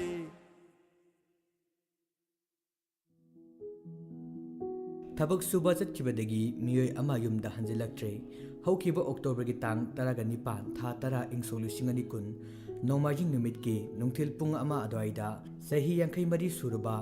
ꯋꯥꯏꯈꯣꯡ ꯎꯌꯨꯡ ꯈꯨꯅꯧꯗꯒꯤ ꯁ꯭ꯔꯤ ꯍꯤꯖꯝ ꯁꯝꯖꯥꯏ ꯃꯩꯇꯩ ꯀꯧꯕ ꯃꯤꯑꯣꯏ ꯑꯃ ꯆꯥꯛꯄꯤ ꯀꯥꯔꯣꯡ ꯁꯕ ꯗꯤꯕꯤꯖꯟꯒꯤ ꯃꯅꯨꯡ ꯆꯟꯅ ꯂꯩꯕ ꯂꯝꯀꯥꯡꯂꯣꯛ ꯍꯥꯏꯔꯤꯕ ꯃꯐꯝ ꯑꯁꯤꯗ ꯊꯕꯛ ꯁꯨꯕ ꯆꯠꯈꯤꯕꯗꯒꯤ ꯃꯐꯝ ꯈꯪꯗꯅ ꯃꯥꯡꯈ꯭ꯔꯦ ꯃꯍꯥꯛꯅ ꯊꯣꯛꯈꯤꯕ ꯃꯇꯝꯗ ꯐꯨꯔꯤꯠ ꯑꯁꯪꯕ ꯑꯃ ꯂꯤꯠꯈꯤ ꯈꯣꯡꯒ꯭ꯔꯥꯎ ꯑꯃꯨꯕ ꯑꯃ ꯁꯦꯠꯈꯤ ꯀꯨꯂꯩ ꯀꯨꯆꯨꯅꯤ ꯃꯀꯣꯛ ꯇꯥꯡꯉꯤ ꯐꯤꯠ 5 ꯏꯟꯆꯤ 4 ꯋꯥꯡꯉꯤ ꯍꯥꯏꯔꯤꯕ ꯃꯤꯑꯣꯏ ꯑꯁꯤ ꯀꯅꯥꯒꯨꯝꯕꯅ ꯊꯦꯡꯅꯕꯤꯕ ꯌꯥꯎꯔꯒꯗꯤ ꯋꯥꯏꯈꯣꯡ ꯎꯌꯨꯡ ꯈꯨꯅꯧꯗꯒꯤ ꯍꯤꯖꯝ ꯑꯣꯡꯕꯤ ꯊꯣꯏꯕꯤꯗ ꯄꯥꯎ ꯄꯤꯕꯤꯌꯨ ꯅꯠꯇ꯭ꯔꯒꯅ ꯃꯅꯥꯛ ꯅꯛꯄ ꯄꯨꯂꯤꯁ ꯁ꯭ꯇꯦꯁꯟꯗ ꯄꯥꯎ ꯄꯤꯕꯤꯌꯨ ꯀꯣꯟꯇꯦꯛ ꯅꯝꯕꯔ ꯄꯤꯖꯔꯤ 7085457782 ꯑꯃꯨꯛꯇꯪꯒ ꯍꯟꯅ 7085457782